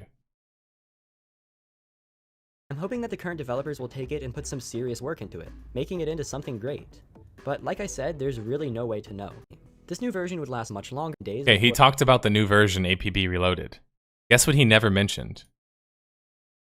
What's literally on fucking screen. Read this. Little Orbit. The time that he made this video, Little Orbit had already purchased APB Reloaded. So he's still pretending it's Gamers First and still relating to it as like Gamers First APB Reloaded game. It's not the same game anymore. It's actually changed hands now, you know, a total of 3 times, right? The main developers, Gamers First, aka subsidiary of Reloaded Productions, and then now Little Orbit, which is a new company who's stepped in and wants to redo the engine. No mention of Little Orbit, no mention of them trying to update the engine to 3.5 or 4.0 Unreal, no mention of Unreal. Can someone please tell me what reason he outlined for being the failure of this game? That's all I really want to understand from you guys. The purpose of this exercise is to understand the way analysis works and what analysis actually is, right? Can somebody please tell me what his opinion is on this? Like, what did he actually tell me in here? What was the reason that he told me that the game failed? Because many games have had poor and weird-looking business models and have done just fine, right? Subscription MMOs still work in Korea, for example, even though that's not a market for subscription-based MMOs, at least not nearly as it used to be, right? What reason did he tell me that the game failed? Or you, as a viewer. Again, feel free to watch this video. Give him more views, more money. No, I'm just kidding, but take the time to know that I'm obviously not trying to make you feel or think anything in particular. Feel free to form your own thoughts about what the video is trying to communicate to you. I honestly don't know. I mean, I took if you look at my little notes here, this is how much time I spent going through this. Let's count how many words I spent here. About 100, about 200 words. I spent about 200 words talking about this. This was the amount of analysis that I took from his 12-minute video, right? I couldn't actually find what his other points were. I couldn't actually understand the main point he was trying to make. So it was funny because when I showed this to my girlfriend, who obviously listens to me rant endlessly about things about video games, thank you, by the way, for doing that. But she told me, she's like, wait, that's all that you got from it? And I said, well, that's my analysis of 12 minutes, which actually isn't 12 minutes. He spends the first minute describing something not even completely related at all. And then he spends the last minute telling people an ad. Actually, the last 2 minutes telling people an ad. So 3 minutes subtracted from this video. It's a 9-minute video with 200 words of analysis. Knows the enforcer. This is what's being sold and packaged to people. I say sold as in ad revenue, sorry. It's being packaged and given to people, and they're essentially none the wiser as to if they're learning anything or not learning anything. The reason why I take issue with this in particular, the reason why I take issue with this in particular, guys, is because it's misleading. It's not actual journalism, and it masquerades as it, right? It's answering a question about a post-mortem. It's telling you why something is failing without actually telling you anything why it's failing or providing actual analysis. If you don't understand what I'm saying, or if I seem like I'm just being pedantic here, I have a little bit of an exercise. This is homework for you guys. Remember, I'm your teacher here. Here's some homework. Homework for you guys is to take a random subject that you know next to nothing about and watch an expert talk about it. Here's one thing you'll notice. That person will say things, obviously, you didn't know, and they'll say things that you might have never known had he not said it. Now, the easiest thing in this experiment or homework assignment that you can do, yes, homework, don't worry, guys, don't worry. It's good homework. It's fun homework. It's easy. All the homework that you're doing is just you're watching a random video about a random subject that you don't know anything about. If after that video, you think that your opinion, based on reading the accounts of the data or the events, is just as informed as the expert giving their opinion, they're not an expert, and they're not actually providing any analysis. If you feel like with no knowledge, no actual research or knowledge, you can make the same intuitive leap that somebody else can, it means there actually isn't any leap. There isn't any actual analysis. Can we stop calling these people video game essayists or whatever the hell we're calling them? Like Clean Prince Gaming as well. It's certainly not journalism. It's certainly not analysis. So please don't put analysis anywhere near these people because they don't analyze anything, don't care about anything.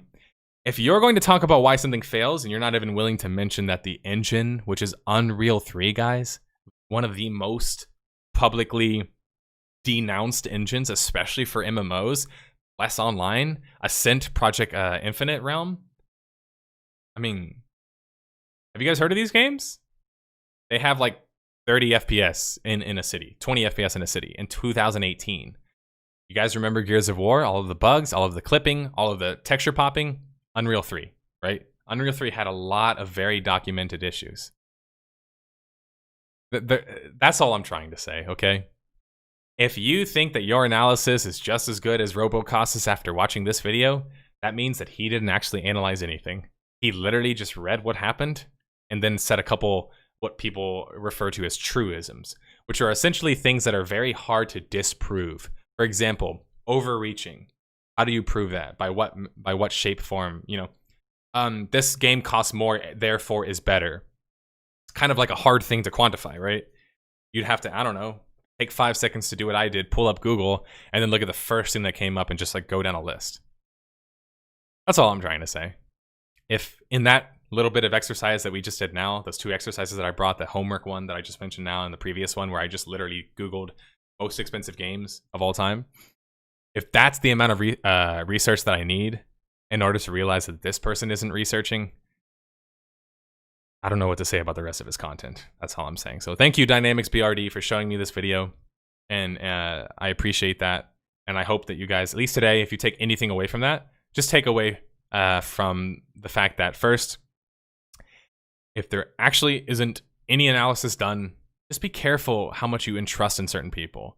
They look to mislead you, and they don't even necessarily care if you're misled, right? They don't necessarily care. If people come away from this saying, oh, $100 million in a game is bad, it's probably this guy's fault, right? Because he said 100 million like 6 fucking billion times during the video to emphasize 100 million, 100 million, 100 million. The good thing is, and I'll pull up the YouTube comments here in the name of, oh, whoops, that's not the one that I wanted. Wait, what happened to my other browser source?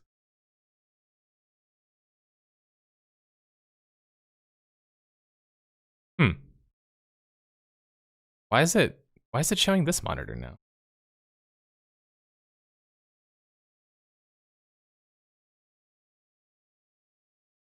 I don't know what is wrong with this dang display capture today. I need to delete this other one. The other one came back. There it goes. Sorry about that. Let's look at the comments. In the name of Limpos, let's look at the comments here. I'm gonna organize by newest. Oh, first off, let's organize by top first so you can all be fucking. If this doesn't scare you about society, I think you're not an empathetic person, or you're just not someone who particularly cares about the well-being of people's like mental capacities. Because when you look at the top comments here, what's up, Lions? If you look at the top comments here, people essentially react as if nothing happened. Nothing happens here. No one is calling out any of the stuff that he's saying, right? Nobody's saying, wait, what about the research? You never even mentioned the engine. Wait about what? You never even mentioned that gamers first sold it to Little Orbit. None of this is mentioned, right? This guy even thinks that he's making a salient point by saying, it requires a subscription? Yeah, as he didn't actually explain in the video or even in the title, it's an MMO. APB is it's an actual MMO, right? Now let's go by newest first. The good news is, as much as I talk shit, there are some good comments here. Check this out. 16 minutes ago, this guy states, the maker of this video seems to have made this video without experiencing why the game failed. He mentions how the game was lagging, how there was so much cheating, how they refused to listen to their player base, how they banned people for cheating, refused to ban people for cheating, how aimbots were very prevalent in the game. He talked about how the subscription was not an issue for him. right? This guy responds with, "You didn't explain why." Right? Scroll down. I'm just trying to see if there's any like sanity left in the YouTube comments. That's why I do these exercises. Not for my own sanity, because it actually does want to drive you crazy.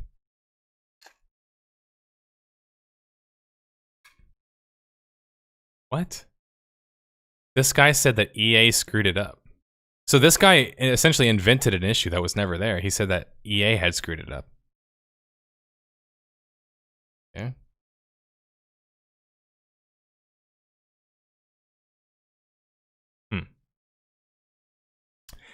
There was one more comment. I can't really remember finding it, but it was a really, really funny one.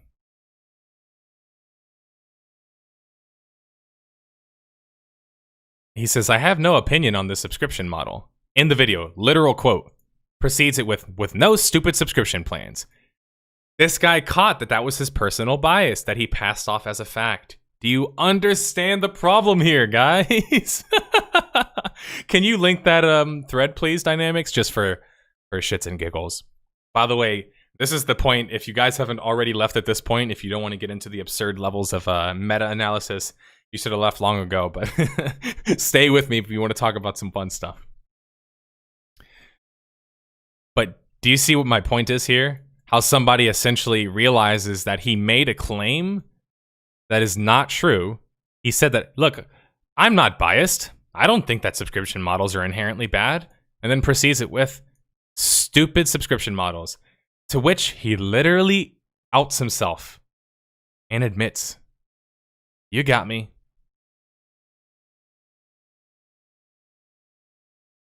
Do you guys understand why I'm doing this video this weekend? Sorry about that, Dynamics. I don't know which moderator's here, but Mom will kill me if I skip class again. I linked it. I'll click it now. Sorry about that. Okay, it has 762 votes. Really enjoyed it until the cash grab people took it on. Okay. I really dislike this Wikipedia-sourced introspectives about failing games because they don't even come close to address the core issues. Marketing, he talks about marketing, how it was wishy-washy. Mentioned that in my video as well. Talked about David Jones not being some like pariah, or messiah rather. Talked about the technical side, aka Unreal. Even this guy doesn't even mention Unreal. All he has to do is say, okay, he says it up here. All you gotta do is say Unreal 3. That's all you gotta do. Unreal 3. Performance issues, Unreal 3. Texture pop-in, Unreal 3. Feels janky and fucking heavy as shit, Unreal 3. I can only tell you how horrible driving felt by comparing it to the feeling that you're trying to remote control drive a vehicle with an 1,000 millisecond delay half the world away.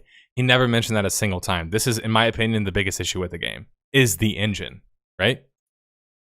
So it's good to see that people are being kind of critical of this.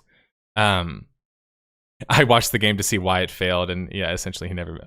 Oh, thank you! Somebody mentioned my game. I appreciate that. I appreciate you guys mentioning me. This was not an ad for me. I appreciate that dynamic. But I just want you guys to take something away from this, okay? You don't have to feel sorry for me. This is what I'm competing against. This is what we're competing against. You guys are part of my team, okay? We're competing against the same thing, which is the essential belief that we're not going to give up actually having to explain criticism. We will never give that up, because if that ceases to exist, there's no reality anymore. There's no sense of reality anymore. We don't know it's true anymore, right? We don't take time to explain why this and this is bad. We'll blanket hate things that we shouldn't hate or shouldn't even logically dislike, but maybe because it was handled wrong one single time. Tajgun asks me a really good question. He says, do you think those people realize they are misleading or lazy? It's lazy.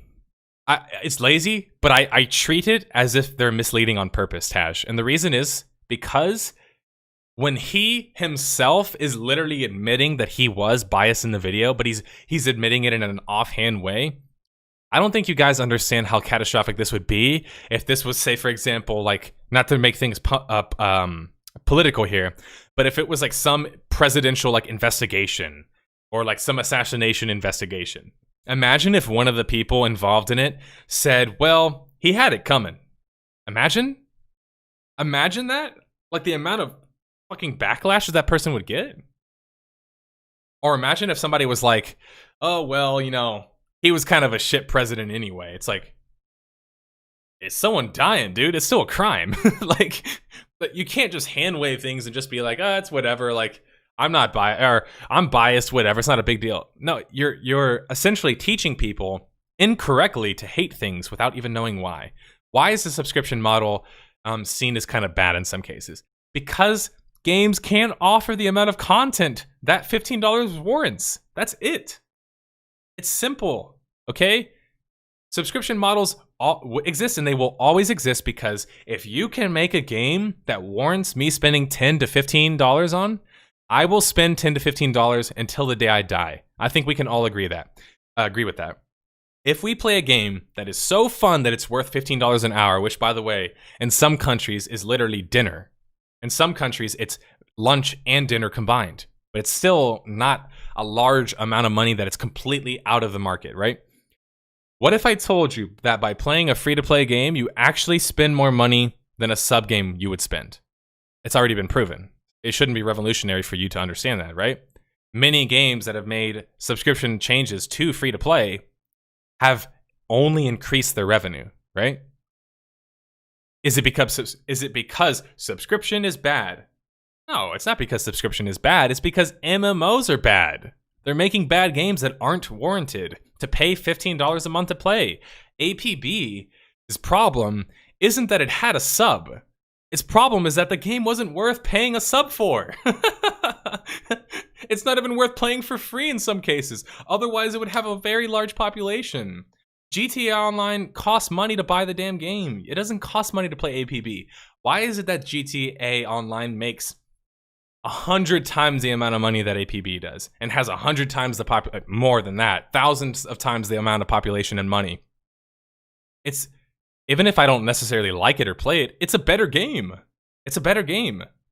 But I guarantee there's many people who would still pay a sub fee to play GTA Online. I'm not saying it's good or bad. I'm just saying many people will often be quick to judge business models as being the sole reasons why things don't do particularly well. When at the end of the day, if you pay, or if you make something that is good, people will pay for it. That's the simple business answer, right, to such a situation. If you make something good enough, somebody is going to pay money for it. That's why they say, if you get good enough at something, never do it for free.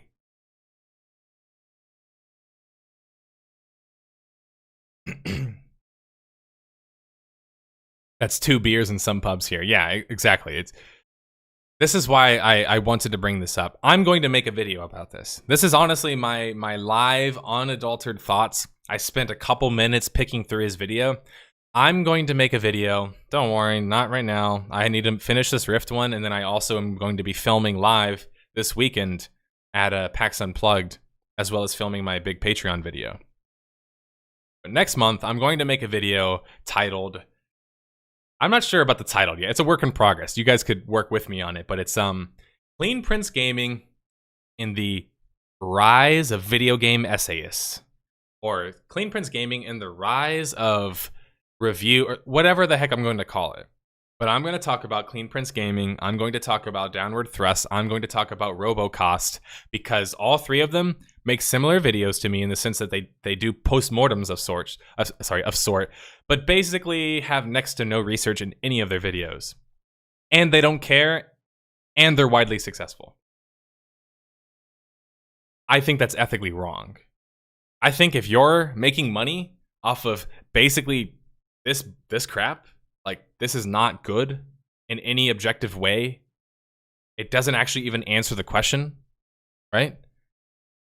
This, personally, for me, it violates my ethics. So I'm making a video about it because I've laid in wait for too long.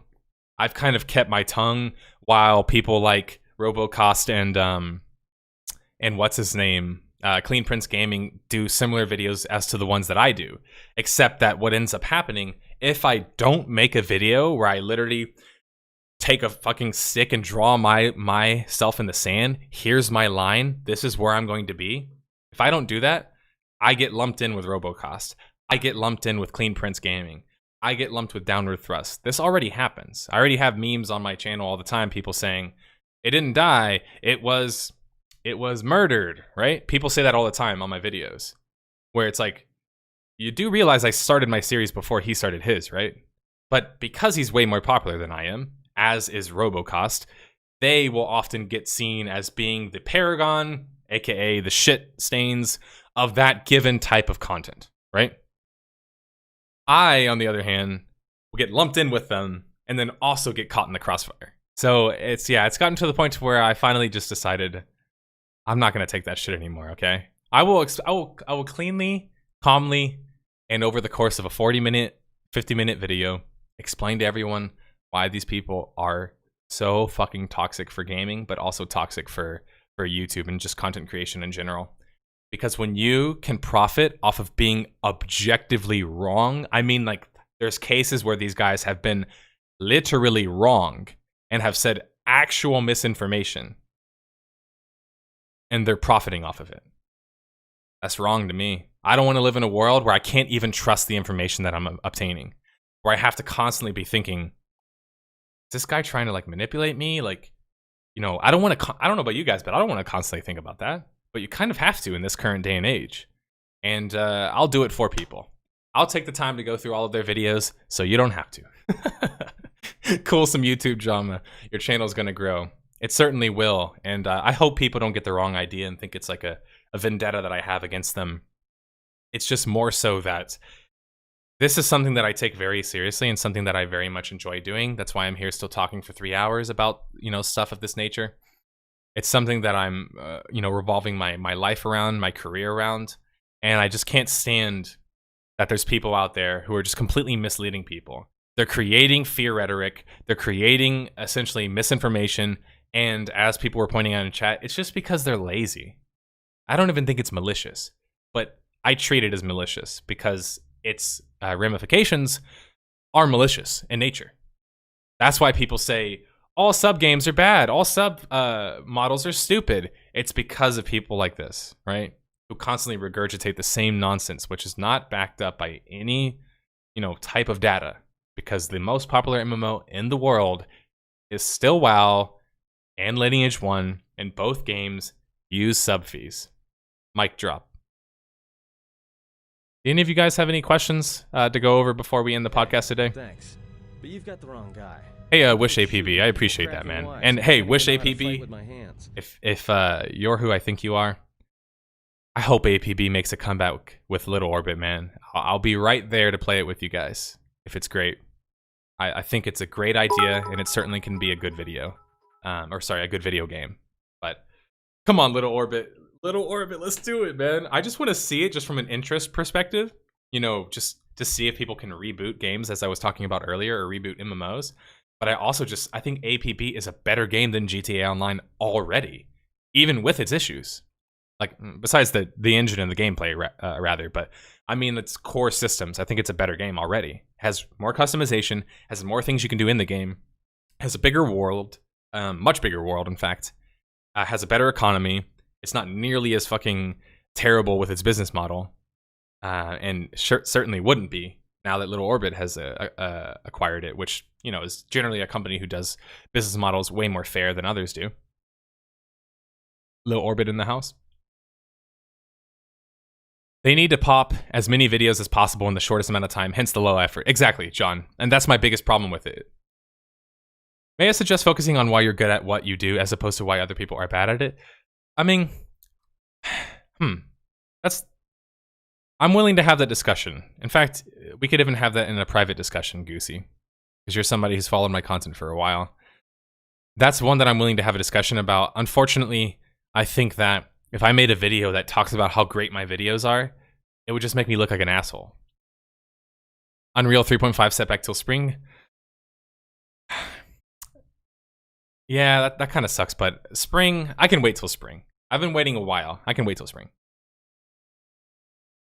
Yeah, no, I'd be willing to have that discussion, Goosey, because I'm just, my girlfriend talked about this with me personally. She kind of said, like, do you have to make it as much about them? And I was like, honestly, I kind of have to, because like I think if it's too much about me, people will get the wrong idea for it. The video that I want to make after our Patreon funding round is like I mentioned it. It's our first Patreon goal, which is well, it's one of our first Patreon goals. We have many goals to come, which you guys will know about next month. But Merry Early Christmas sort of thing. But those sorts of things are, he can't do that when people are literally saying his videos are like RoboKas. Yeah, respect the man's will to fight. Well, if there's one thing I'm very fortunate about Meowth, it's that I've been in many a physical tussle, and I train, when I'm not nursing a torn meniscus on a regular basis. So any actual fighting, actual fighting will make me nervous. Discussing an idea or discussing why somebody's video is bad or why maybe I'm right in a certain way on a particular point, I can do that with my eyes closed. Because I believe that you should always be willing to stick by whatever you believe in and what you're willing to say, especially if you're a public figure. But that's just my view of it. I think we're kind of reaching the end here. I appreciate the sub, though. We're now up to 35 subs, by the way. Let me update that on screen. Somebody's been mentioning me. Sorry about that.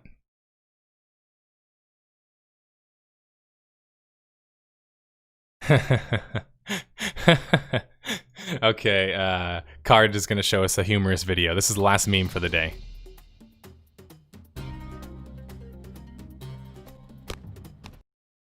All real professionals carry their pistol on their right hip. They do? All of them?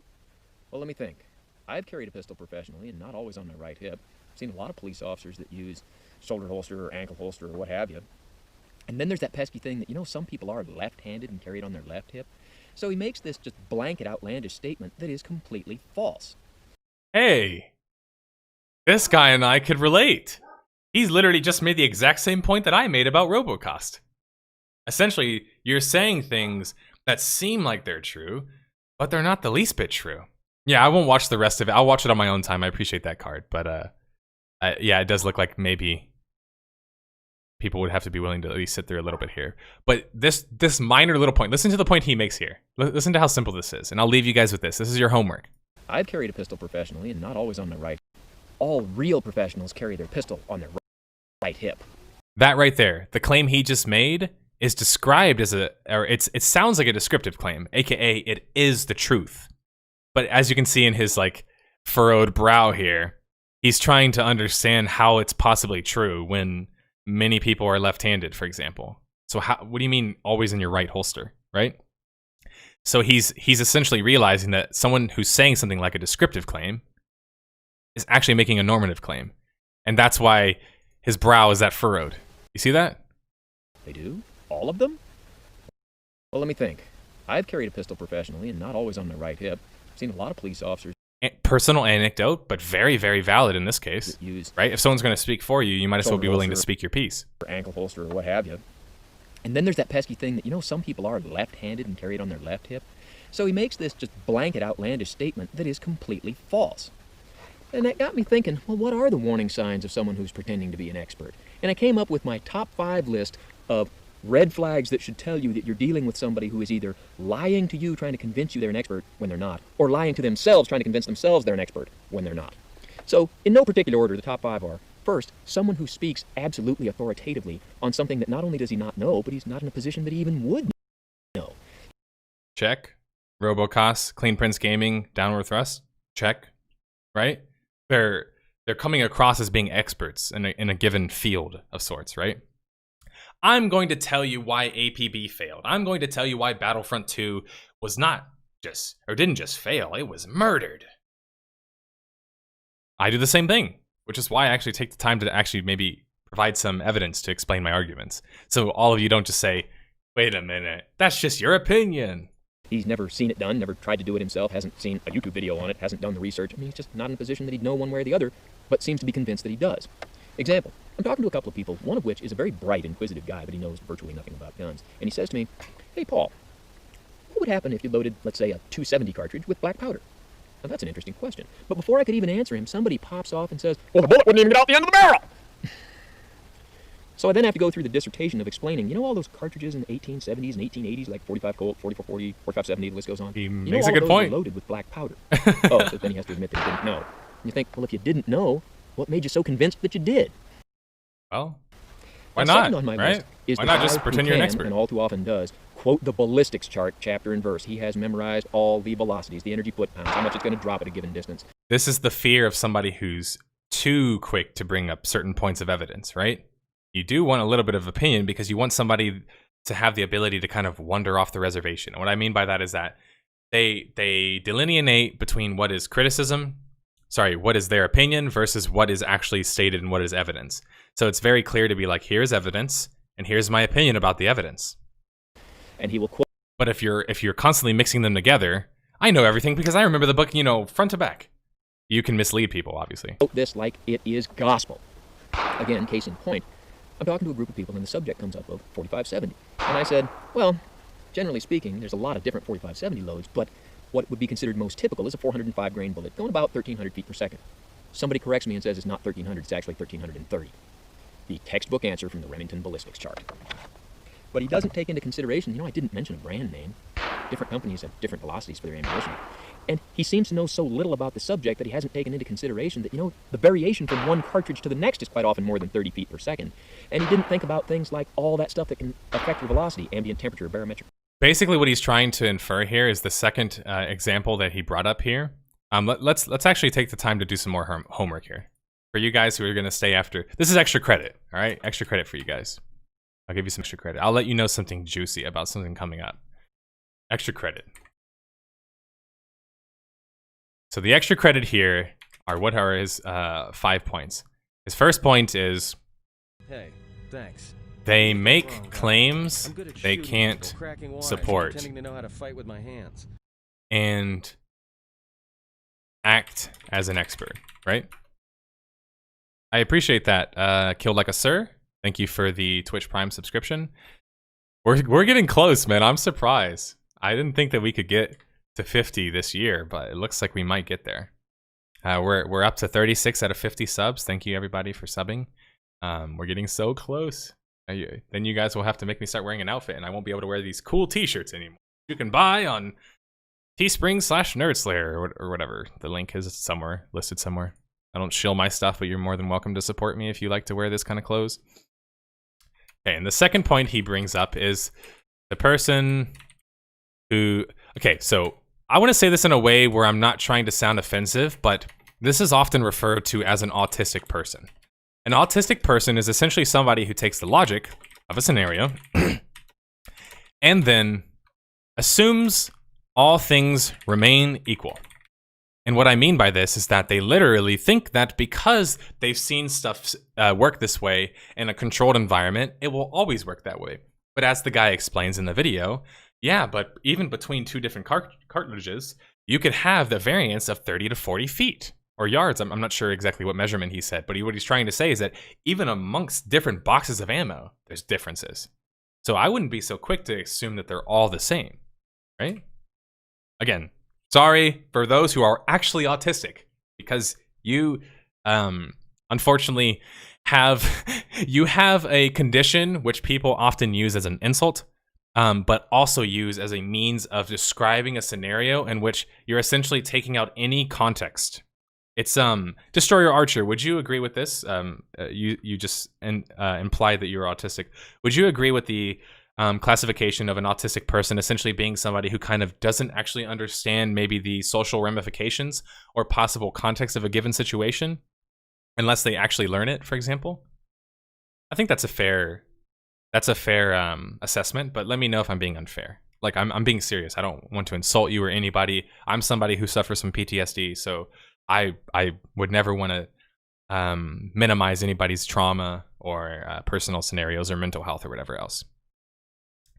Pressure, elevation, and a big one, barrel length. With my 4570 carbine, 1,330, I typically, with this Remington ammunition, get velocities of 1,100 and change because it has a short barrel. I love you, dude. And not only all of that, he hasn't taken into consideration that the guns that are used to create the numbers in that chart are not so desperate to be considered an expert and look like he knows what he's talking about, but just by virtue that he says that demonstrates that he doesn't know very much about real shooting at all. this is what I'm trying to imply here. Just because you know the book, front and backwards, doesn't actually mean you know how to, in an actual scenario, fire a gun to the correct level that you need to fire it at, right? Not like we're trying to get Kakoni here, as Ludens is implying here. I know guns might not necessarily be an interesting topic for some people, but he brings up really good points here. Now, don't get me wrong, the ballistics chart is a good tool. It is good information. It's something you should read. Exactly, it's but there. It was not written by the apostles. Now, the third guy on my list is... It was written by guys like him, right? It was written by other guys like him, just normal people. Kind of the opposite of that. He's the just as powerful guy.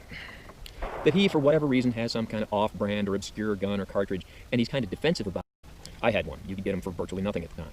Well, I knew a guy that had one, and I think he was a little defensive about it, so he had to say that it was just as powerful as a 30-06.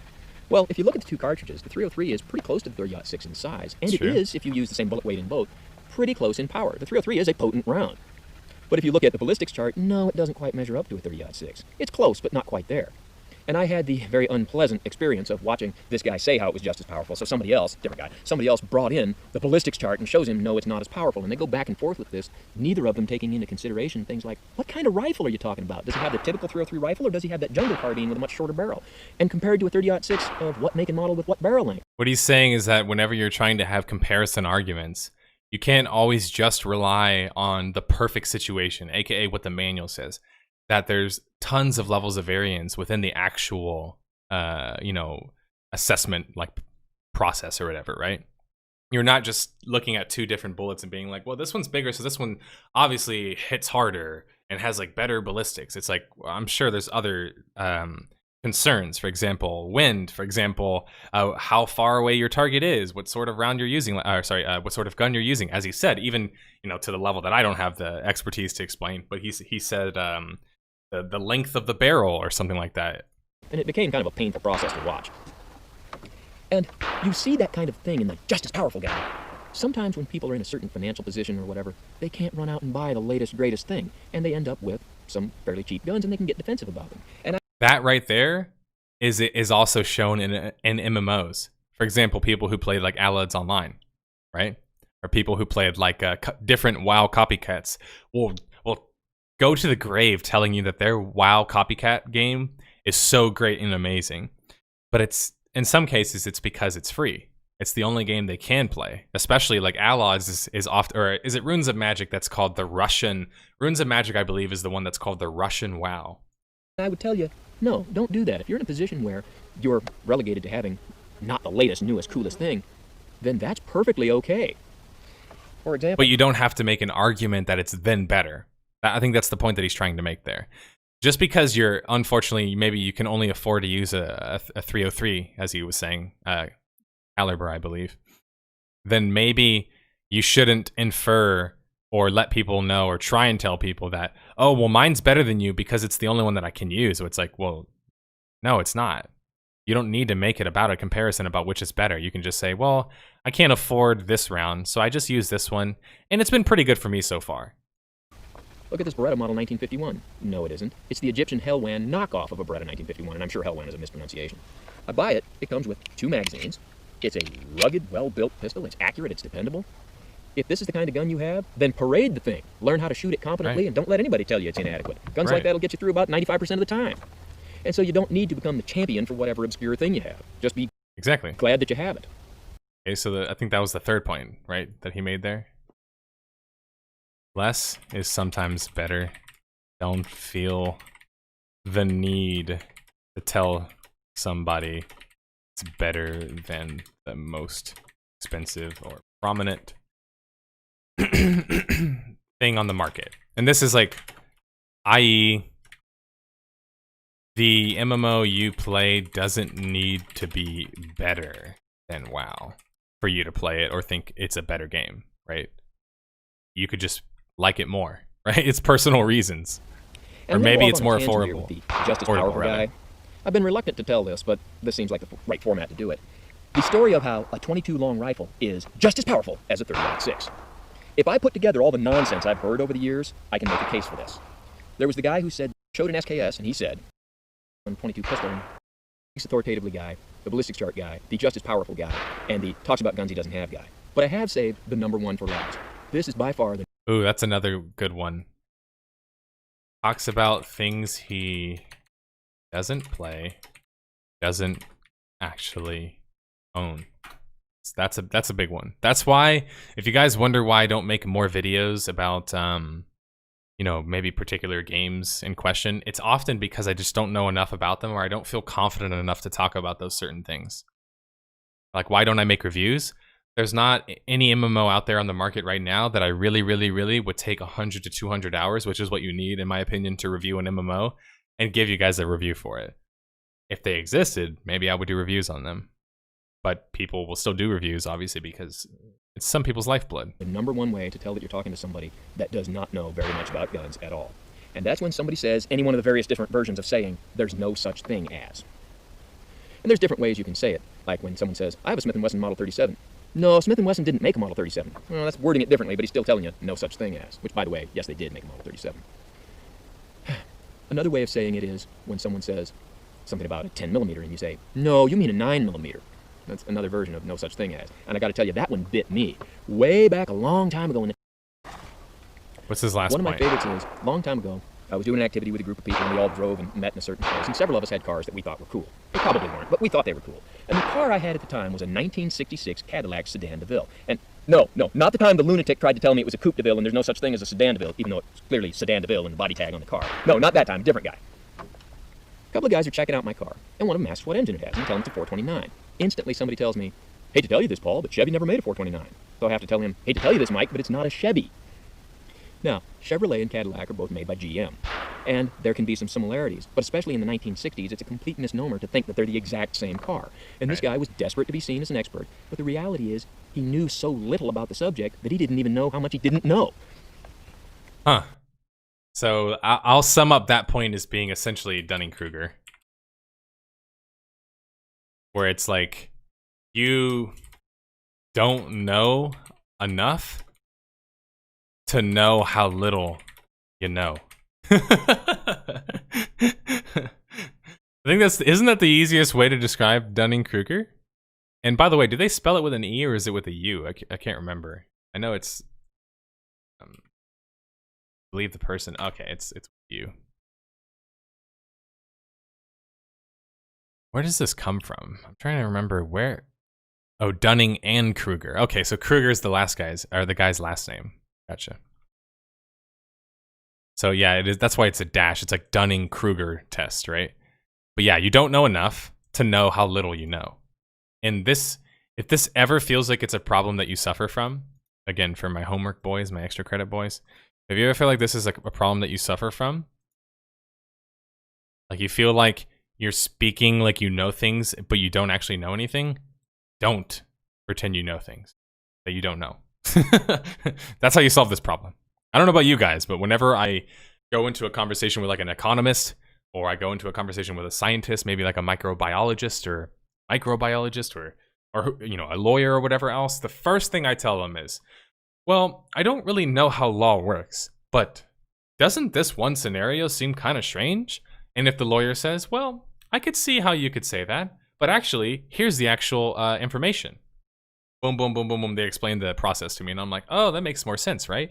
But if I was like, if I came up to that, let's say, you know, academic person, or in this case, a lawyer, and I was like, well, actually, the law works this way. And he's like, no, it doesn't. And here's why it doesn't. And then I'm like, well, I mean, or it might not work that way, or the law might not work that way, but the government works this certain other way. Actually, no, it doesn't. If you find yourself in those types of situations, it's probably better to just preface things that you say with, well, I'm not really sure, or, well, I haven't put a lot of thought into it, or, well, you know what, it's just my theory, or, it's a conspiracy theory of sorts, or, I'm not, you know, I don't have any evidence to back up this claim, but, right? Literally all it takes is like a second to preface what you say. That's it. So, the first one, again, for you guys watching analysis, again, if you think that I'm just, you know, or only pointing out the people who do it badly, there's people who do it great. Super Bunny Hop, Reykjavik, obviously I think I do a good job myself. There's other people that are related to other things, like for example, I think 3 Arrows does some interesting content in regards to politics, Just again from the perspective that he's willing to actually go into an analysis and explain things. There's of course other people. For example, what's that one I saw? No, was it? It's not Reykjavik. It's the Jimquisition, of course. Jim Sterling. Yeah, those are the ones that I would say to look into. But anyway, this is like your guys' rubric, your extra credit. If you take these 5 things, as the guy postulated and I both postulate, make sure people aren't making claims that they can't support, and don't act as an expert. There should be a difference between it is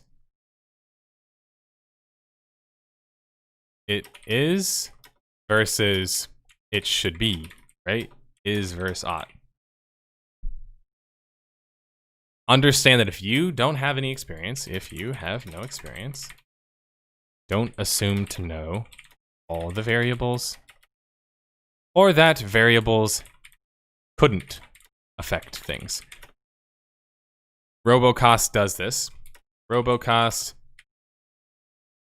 said that large budget games succeed. Good devs make great games. Right? These aren't things that you can actually support. Or when he says, for example, of course it's going to be a good game because it's expensive, right? He's ignoring any context or any variables in a situation. Less is sometimes better. Don't feel the need to tell somebody it's better than the okay, I meant that from the perspective of the actual product. He does this with saying that, RoboKas says, essentially, because I don't like sub MMOs, I think they stink, or they suck. That's an example of him prescribing to this, or I guess violating this law, or whatever you want to call it, rubric. Talks about things he doesn't play or doesn't actually own. Now this one, in RoboKas' case, I don't know if it's necessarily true, because sometimes we as content creators will use other types of footage, for example, like trailers and maybe even other specific gameplay bugs, which he also did in his video. So it doesn't necessarily mean you can infer that, anything from that. But what I will say is the fact that he didn't even mention the way the game plays. He never a single time mentioned how the game feels clunky or how driving is one of the worst that it's ever been in a game. I'm willing to make the claim that he probably didn't really play the game.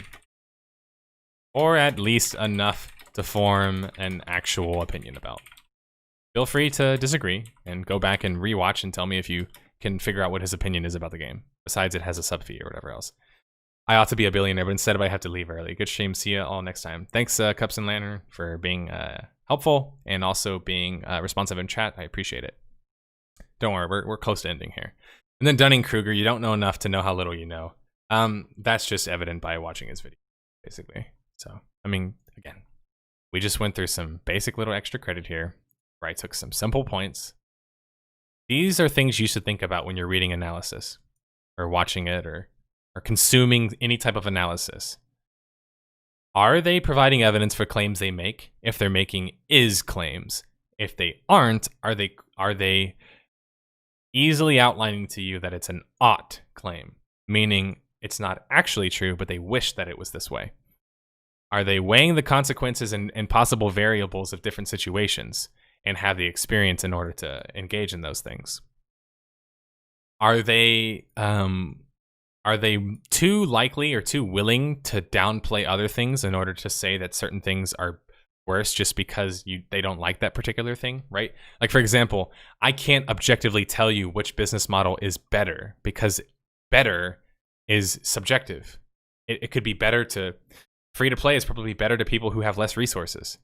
But buy-to-play buy-to-play games have trouble with making money unless they include a cash shop and make you buy expansions, aka Guild Wars 2, which some people don't like that kind of model. Sub fee is, if it's worth the sub fee, it's worth the purchase and it's worth the extra sub. But as soon as it doesn't feel like it's worth it anymore, they will pull that sub. So you have a lot more of a loyal but finicky player base in a way. Well, sorry, finicky is the wrong word, because free to play would be the most finicky, because people download games and then immediately uninstall them.